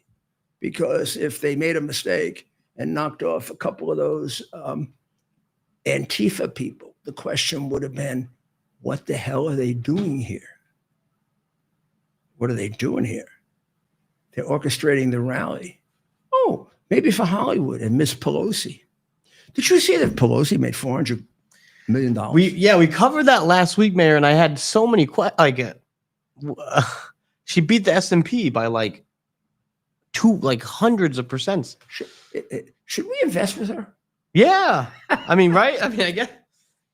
Yeah, you're too straight to do something like that. But. Gold is at the highest. Silver is the highest. A lot of people, go back and I made a mistake. I should have gone much heavier into gold when I was advertising.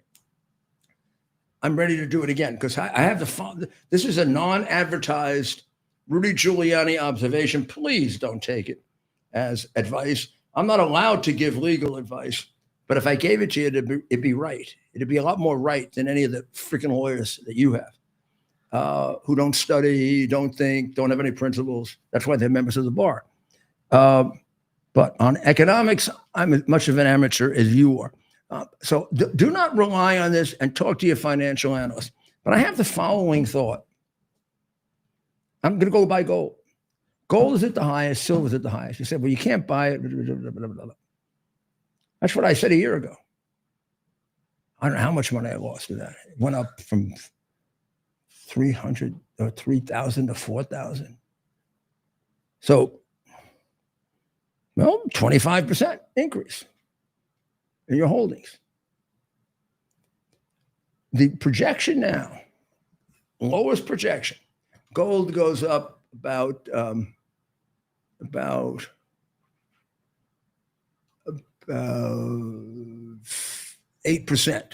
Biggest projection, 25%. Silver, I don't know. I haven't looked. This is not professional advice. This is just reading newspapers. It's a feeling that it is not too late to get into gold. There's still plenty of room. And I think it's going to, I think this is the season for it. I think when Trump gets to his, when he gets all the pieces together, and everything is functioning the way, for example, the market is functioning right now. And it will. And these investments from other countries that haven't, plus he's sacrificing a lot to get money into AI for national security reasons. That's going to be a 3 or 4 year rebound. I mean, that's going to be a 3 or 4 year realization. The long and short of it is there's still plenty of room for gold and silver. Professionals tell me that. I don't always believe professionals. I don't want you to believe me because I don't want to. I am not a financial expert. I'm just telling you, I have an instinct about that. So maybe you do what they said in the just get your beak wet. Just get your beak wet. Put a little. Yeah. See what happens. Right. I just want to wet my beak. I just don't want to wet my beak. That's the problem in Washington. Everybody wets their beak, and that's why they got noses like that. And all of our money's gone. I hope this guy with Benny Johnson is. We got to call Benny tomorrow, make sure he's taken care of. All right, because we know a lot of security people, and I'm not happy with any of the security that I see lately. None of it. None of it. So Democrats are on a violent roll right now. Right. And look at Jay Jones. Jay Jones. How is this guy the nominee? He is in support of his political opponent and his family getting killed. And when asked it twice more, he was certain of it. So if he is or he isn't he too crazy to be in public office? And why does a Democratic candidate for governor, Spanberger, is that it, Spanberger? Spanberger. Why does Spanberger resist it? Do we know? What is her response? Yeah, she. Well, I'm trying to bring. Yeah, we have one. No. She says, "Oh, bad. Shouldn't say it, but he can be on the ticket." As of now, that's where she's at. But she was directly confronted on this in last week's debate. So I was trying to bring that up. What other problems does she have? Well, her lieutenant governor is off the wall. Oh yeah, the lieutenant governor. What was she doing? She was having a big rally with the American upside flag. Down American flag, right? Where was the Virginia flag? Good question. Is she suggesting another civil war? Good question. So what we want to find, this is If we can get Spanberger responding here. She just can't, right? She's just frozen for the whole clip. Why isn't that? So Ted, let's look at it this way and look how phony they are. You're in Virginia, the heart of the Confederacy, right? Right. You take an American flag and you turn it upside down because you don't want to obey American law. Right. How is not an insult to the how is that not an insult to the black people? That's a very Virginia started a war to keep slavery. That's a very Abraham good point. Lincoln responded to the war right. by losing 340,000 of his white American citizens to do something that no nation had really done, which is to fight a war to free people. Right. It was the United States of America. Islamic countries kept slavery for another 140 years. Right. How blacks become black Muslims, I have no idea. I have no idea why they would accept a Muslim religion that has killed more black people than any other religion, bar none, on earth. The communists, they have made that connection. Oh, well, they killed the communists too, but they killed blacks. Right. But the communists put them in slavery. But it's the communists and the Marxists trying to take over this country, Mayor, who are tying them together, right? Trying to push Islam on minority communities like the black community, because they, it's part of their. The Muslims have been around since 600, 700, right? So that's 7, 8, 9, 10, 11. So that's 1,400 years, right? In 1,400 years. Yeah, 600 CE. Okay, so in 1,400 years, they haven't been able to conquer the world. They've killed a lot of people. They've conquered a lot of places, but they haven't, and they're still trying. Right. The communists have been around for only 170 years. My money's on the communists. Here's what I think. The communists will use them, as they often do. Plus Gates and Federal Soros and Prince Obama, all these people who, I don't know if they're communists or fellow travelers. Fellow travelers is a word that is not used very often because it used to be used by Senator McCarthy, who may have been more right than people gave him credit for just because he drank too much. Maybe he drank too much because of what he saw. But in any event, I don't know if they're on board or fellow travelers. But when the Islamic extremists helped China to take over as the major nation, military and otherwise of the world, next thing that happens is that China wipes them out. I think you're right. I know you're Not right away, when they're ready. Yep. Of course, the Chinese don't trust them any more than they trust you. They don't believe in God. They think God is an obstacle. Well, God is an obstacle for them with Muslims, just as it is as much with Christians, even if it's a made-up God in the case of the Muslims. Through Muhammad, a lecher, murderer, a mass murderer, possibly an epileptic, possibly a mentally ill man. There's even an argument, I don't know how good this is, that he never really existed. Or they can't seem to come up with contemporary records for him. You know, That he was real, right? Whether or not he was a real person. But we'll see. We'll see. It's a religion with a lot of challenges. If you want to be a member of that religion and a good person, you have to reject. I'll be conservative, about a third of the Quran, maybe half. You got to just take it and go.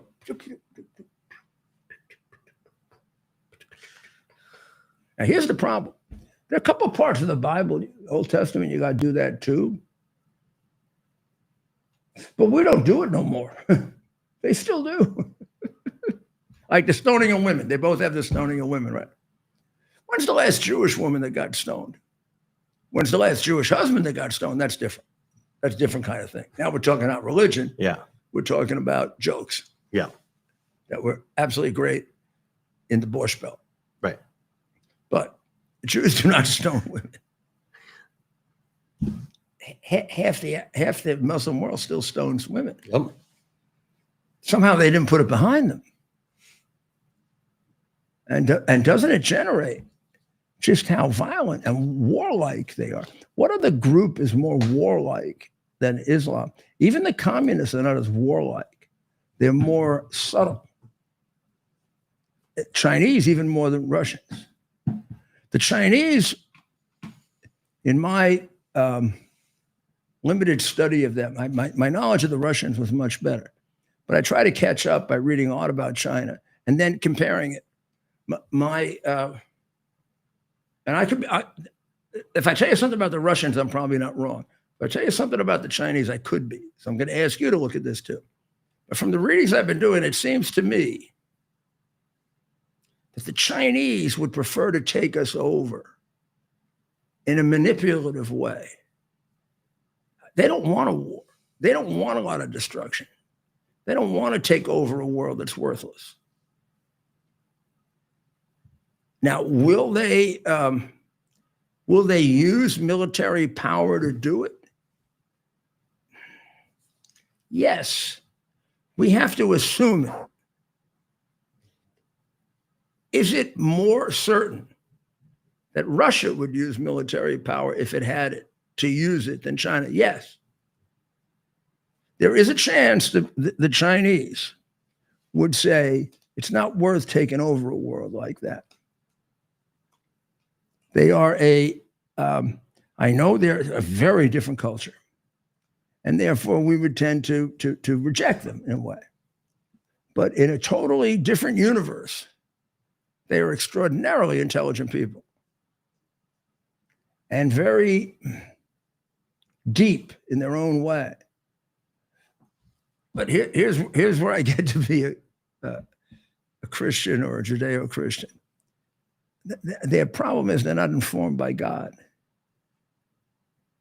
So they don't have the countervailing goodness that we have in our society, which we don't always, the grace that is given to us by God, which is why Western civilization prevailed over them and why Western civilization, not them, invented the humanities. And why all of these movements, freedom for women, freedom for gays, freedom for this, freedom for that, came from us, not them. You see them doing freedom for gays? No. Well, can you imagine?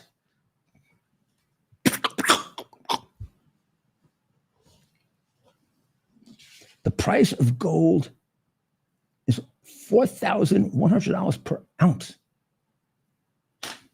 Now you can buy small amounts of it. I'm not going to do too much on this because you want to sell gold, become an advertiser, and we'll even buy in if we like you. Because we're looking for gold right now. So there are times when I look at crime in New York, and here I am in Florida, and it's good because I probably go down to City Hall and start complaining like a crazy old man. There are people, there are civil rights people that are complaining that there are too many cameras in the housing developments.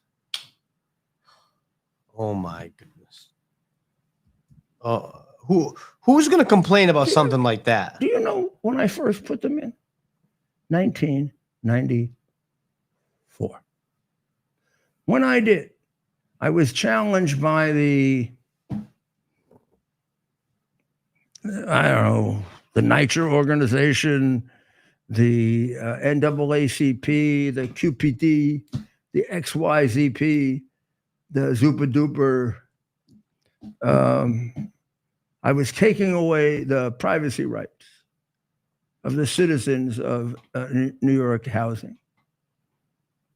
And I said, I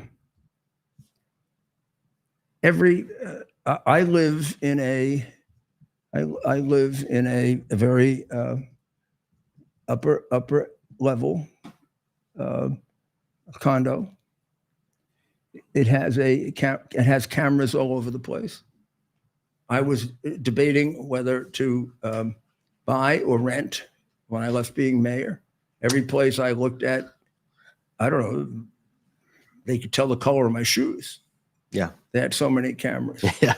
I looked at that, knowing that there were 2,400 murders under the guy you picked for mayor, people of the city, Dinkins, who was a complete incompetent and a crook. And I figured, just in case I'm not mayor, I better get one of those. Just about every apartment building for middle-class people in the city has cameras everywhere. Yep. Only people that don't have cameras are the New York City housing developments, otherwise known as the projects. They don't? Didn't. Or they didn't. Right. And they have more crime than any dwelling anywhere, and more crime than on the street very often, which is why we had a separate housing police until I did away with it and merged it in the police department, because it has to be holistic. So, a lot of people think these things I did on crime were like great deal of thought, great deal of study, 10 years, going back to 1980. So we put the cameras in. And all the left wing and black groups, the Sharptons and the Yuba Dubas, and I never let Sharpton wanted to meet with me. I said, I don't meet with criminals. I never, 8 years mayor, never met with Sharpton once, never had a riot. Think there's a connection? I didn't even have a riot when the streets went, when there's no mayor in history, well, Bloomberg, after we straightened it out. But before me, there was no mayor in history that ever had a blackout without a riot. I had a blackout in one of the most dangerous areas of the city. We had no crime that night. Right. So I said, I don't have to meet with anybody. I'm not going to meet with the civil rights leaders. I'm not going to meet with the ministers. I don't even know who the hell you're a minister for. I mean, when you're talking about killing cops, and I don't know, that's not the Jesus I remember. But in any event, I said, I'll meet with the people. No. Yeah. I'll meet with the people who live there. So let's put up, my people say, you can't do that. They'll throw things at you. They'll shoot you. They'll do that. I said, they're not going to do anything to me. I walked in and I explained what I wanted to do. And I got a standing ovation. All the little jackasses are sitting there like this. I said, I'm going to put cameras in all the apartment buildings like they have in Donald Trump's building or somebody else. And some of them believe me. You telling the truth? I said, would I come here and do this on television and then not put a camera in? Yeah, First of all, I should have come a little early. because we've already put about 500 cameras in. So Not your place, your schedule for next week, which is why I came here. But we already have 500 in. I was going to go there because they invited me there for a party. So, well, I tell you what, I don't trust you. You put the cameras in, I'll invite you for a party. I said, okay, let's examine that. Why? Well, because who the hell is going to do a rape on camera? I said, man, would you like to be a police commissioner? well, that would be great for or some sort of campaign advocating for it, right? So now we got it. We got it. Now the liberals get up and they say, this is a gross violation of privacy. You will see what's going on in the elevator. I would say, well, we can see what goes on in the elevators in City Hall. We can see what goes on in the elevators in Gracie Mansion. We can see what goes on in the elevators at Trump Plaza. We can see what's going on in the elevators of the Grand Hyatt. We can see what goes on in the elevators of the richest people in the city and some of the middle-class people. And they have like 1/10 of the crime that you have. You think maybe, how about, we used to have lots of bank robberies. We don't have any more bank robberies because we have cameras. So you'd think you'd get a rational response to that. Like, right. Well, it's still just being done to the black people. I just tried to explain to you that all those places are mostly white, they're not black. By the way, this development is Hispanic, not black. So do I hate the black people or the Hispanic people or both? Both. I said, oh, that's news to me. I didn't know that. Okay. And the fact that I want to try to save their lives means I hate them. You don't want to save their lives. You're white. Well, I tell you what. There's nothing that's ever unanimous. You're against it. How many of you are for it? Freaking whole place gets them. Right. We're putting them in tomorrow. Now left. Nobody covered it but the Post. Oh, even back then, right? Yeah. Even back then. Oh, the Post was better then. The Post didn't have the. I'm not going to say anything because you got one good one past them today.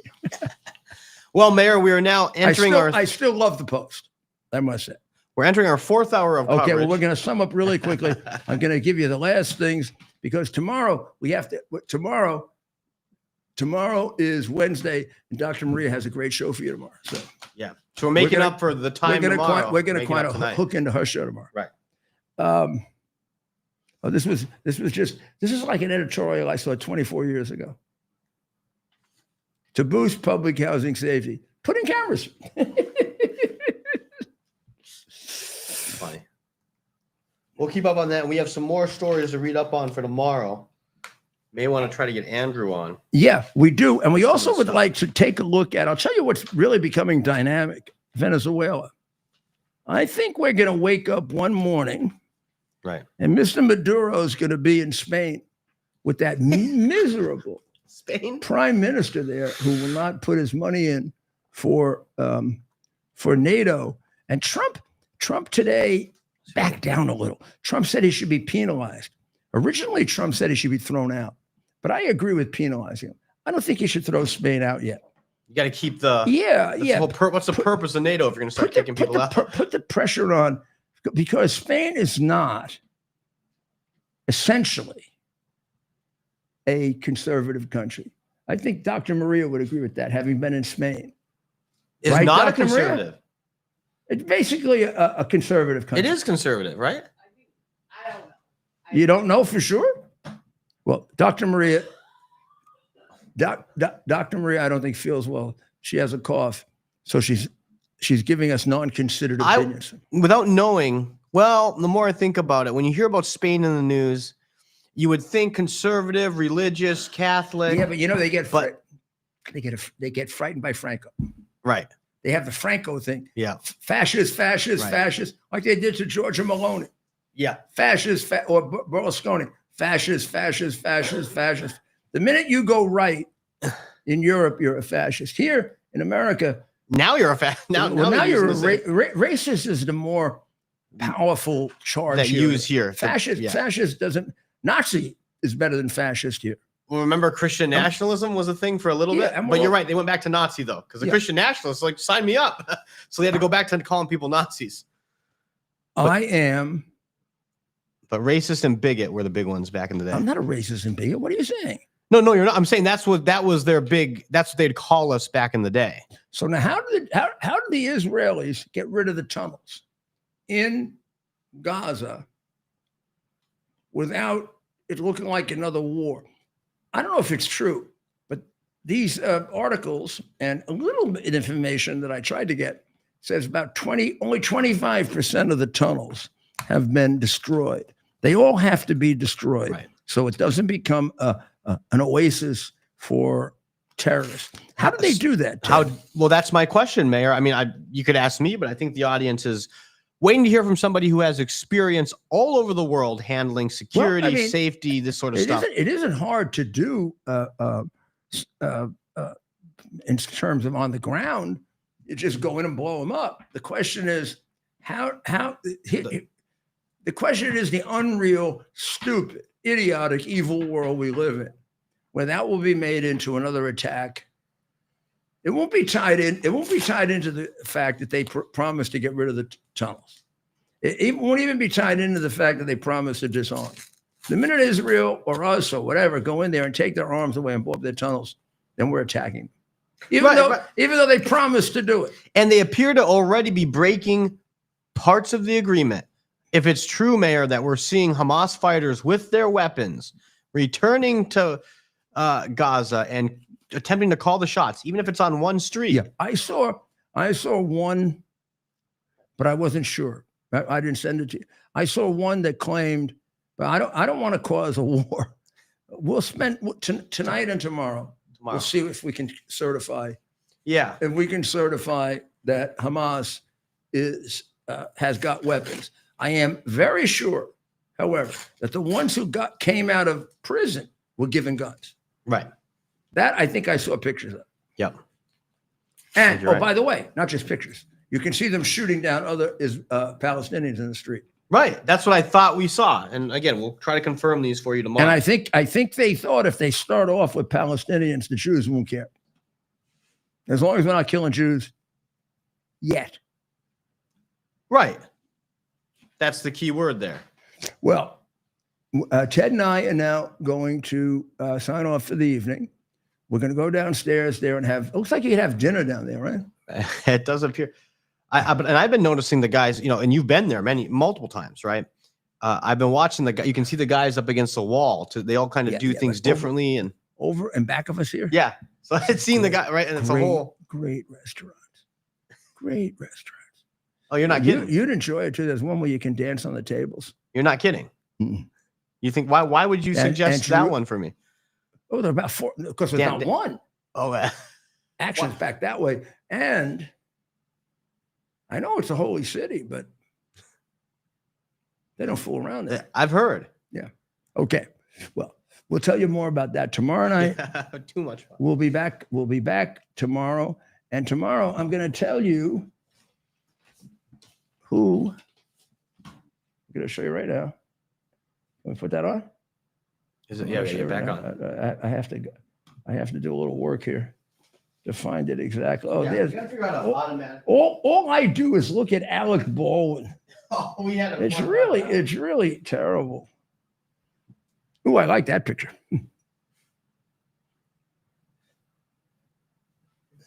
Here. That's a world famous painting by Vermeer called "Girl with a Pearl Earring." Now, he also painted, a number of other masterpieces. That's not his only one. But for the longest time, no one knew who she was. So it was done in 1665 by Johannes Vermeer. And he belonged to a very special sect known as the Romanstrants. I'd assume they were Protestant. Not sure. That young lady is the patron's 10-year-old daughter, Magdalena. She's dressed as a Jesus follower. And it could have been that she's 12. And they just figured it out a few weeks ago, who she was, from going through all kinds of scripts. They were not able to, and what they point out about this painting is that it's a painting. Now, see if you can understand this, because I'm not a great interpreter of art. I am of music, not art, but I want to learn. The allure of this painting is the mystery of the muse. It's not meant to be a direct portrait of a sitter who can be easily identified, but of a trony, a picture of an imaginary figure. Too often people read paintings as purely biographical when there's more complexity in them. Unlike some of his Dutch contemporaries, Vermeer was famous for tantalizing viewers by withholding meaning from his art. Even Tracy Chevalier, author of Girl with a Pearl Earring, a novel about the painting that inspired the 2003 film of the same name starring Scarlett Johansson, claimed that the image works because it is unresolved. You can't ever answer the question of what she's thinking or how she's feeling. If it were resolved, then you'd move on to the next painting. So the idea of this is that he left that for you to consider. What's she thinking? What's going on? With no program. Other paintings are different. Now, when you look at it, right? And I have a better shot of it. The color isn't quite as sharp. Is the color sharp on the TV? Yeah. Because look at the color on here. Yeah. But it doesn't matter. I think it's more than the color. I think it's the eyes and the face. And don't you We'll get an original copy up on the screen. and later. don't you see? No, we're going to go over it tomorrow night. Yeah. But don't you see their complexity? Yeah. Oh, big time. Yeah. 100%. I And found this a deeper appreciation. And for this art. is why Western civilization is called a civilization of humanity, because you don't get sensitive considerations of the human being in most other civilizations as art. Well, right. Maybe we'll. One last thing: when we drove down to Miami to Bianca De La Garza's birthday party, yeah, we had a young lady with us, friend of Ted's. She's not in that group, I don't think. No, but she I don't know. She probably thought, like many people did, I made a lot of money this way. That I was like, political liars and Yankee Met fan. He's an expert on opera. He went to one opera. He wants to make himself sound intelligent. I said, go pick out any opera recording you got there with all excerpts and whatever. Yeah. She brought a whole. And then, okay. She put a whole list up. So I said, play them. I'll tell you the aria and the opera. That was amazing. I was way in the back, so I'm going to ask her about that tonight. Damn, how fast did it take me to get most of it? Within the first 3 or 4 notes? I mean, she put a whole list up, and I'm asking for how many was on that list. She put a whole list of and played them for you, and you got. Did you get every single one? Every single one. We didn't miss one. No. One, I think. You had some issue with one, but it wasn't that you got it wrong, but maybe you misheard. I think I may have There was the one wrong singer. thing, yeah. I You got the rest of it right. I had the right aria and the right opera, but the wrong singer. Yeah, that was it. See, even with this, the mayor cannot tell a lie. It's like, what is that, George? But we did George 20, Washington. We did 25. You got him. And then she didn't realize this, but sometimes when they do this to me, they try to delve into French and Russian and English opera. And you still got it? I'm gonna ask her when I get back tonight. I remember one guy tried this on me with German opera. Can we do it? Can we film this? I mean, with German opera, I'm not sure I like German opera, but I study German opera. Now, I will say, truthfulness, if I want to be a real star and show off, I keep it to Italian or French. Right. And where I can be caught, and I couldn't have 20 years ago, is the singer. Because I don't listen to opera as much. But 20 years ago, I could tell you the opera, the aria, the singer, possibly even the orchestra and the conductor, possibly. But nowadays, I'm a little weaker because I don't have the time to keep listening like I used to. Art is important to life because life has to have beauty. And that's why I introduced that little painting. We're going to do more of that. And we're going to ask you if you like that, because I'm going to show you how you can integrate it into your life, and it'll make you much, much happier. Much, much happier. That's what art is for. Art is to make your life more complete, even if it isn't happy, more understanding. The more you understand life, the happier you're going to be and the more successful you're going to be. So pray. That's the most important thing you have to understand. You got to pray. You've got to pray for the people in Ukraine, and who we haven't been thinking about very much, but they're doing a lot for them. And we'll go back to that tomorrow.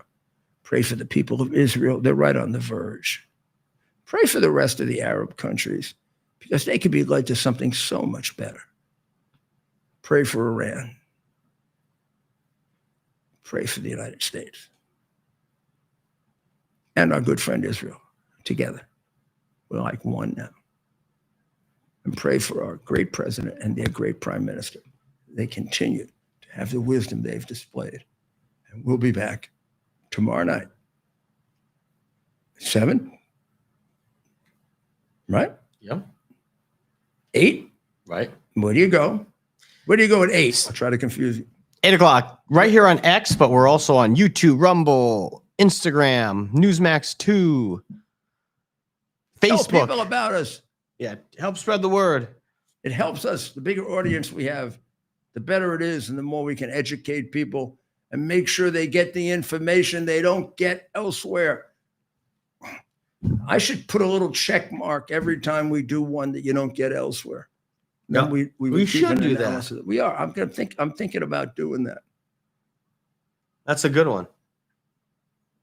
Let's do that. Well, we'll be 7 p.m. tomorrow. 7, 8. God bless America. God bless our president. God bless the prime minister of Israel. And God bless us all. And I don't think we have to pray for the repose of the soul of Charlie Kirk, but we're going to do it anyway. And for the peace of that beautiful, beautiful family. God bless them. And thank you, Charlie, for your service to this country. I just wish it could have been a lot longer. Amen. God bless America.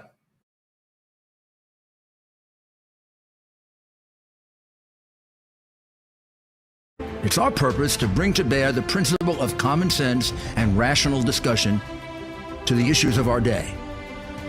America was created at a time of great turmoil, tremendous disagreements, anger, hatred. There was a book written in 1776 that guided much of the discipline of thinking that brought to us the discovery of our freedoms, of our God-given freedoms.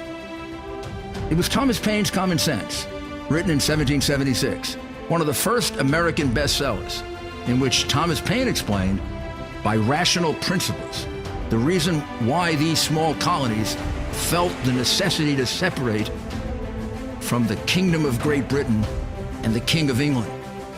He explained their inherent desire for liberty, for freedom, freedom of religion, freedom of speech, the ability to select the people who govern them. And he explained it in ways that were understandable to all the people, not just the elite. Because the desire for freedom is universal. The desire for freedom adheres in the human mind and it is part of the human soul.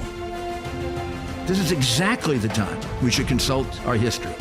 Look at what we've done in the past and see if we can't use it to help us now. We understand that our founders created the greatest country in the history of the world, the greatest democracy, the freest country, a country that has taken more people out of poverty than any country ever.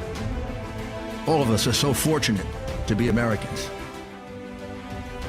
But a great deal of the reason for America's constant ability to self-improve is because we're able to reason, we're able to talk, we're able to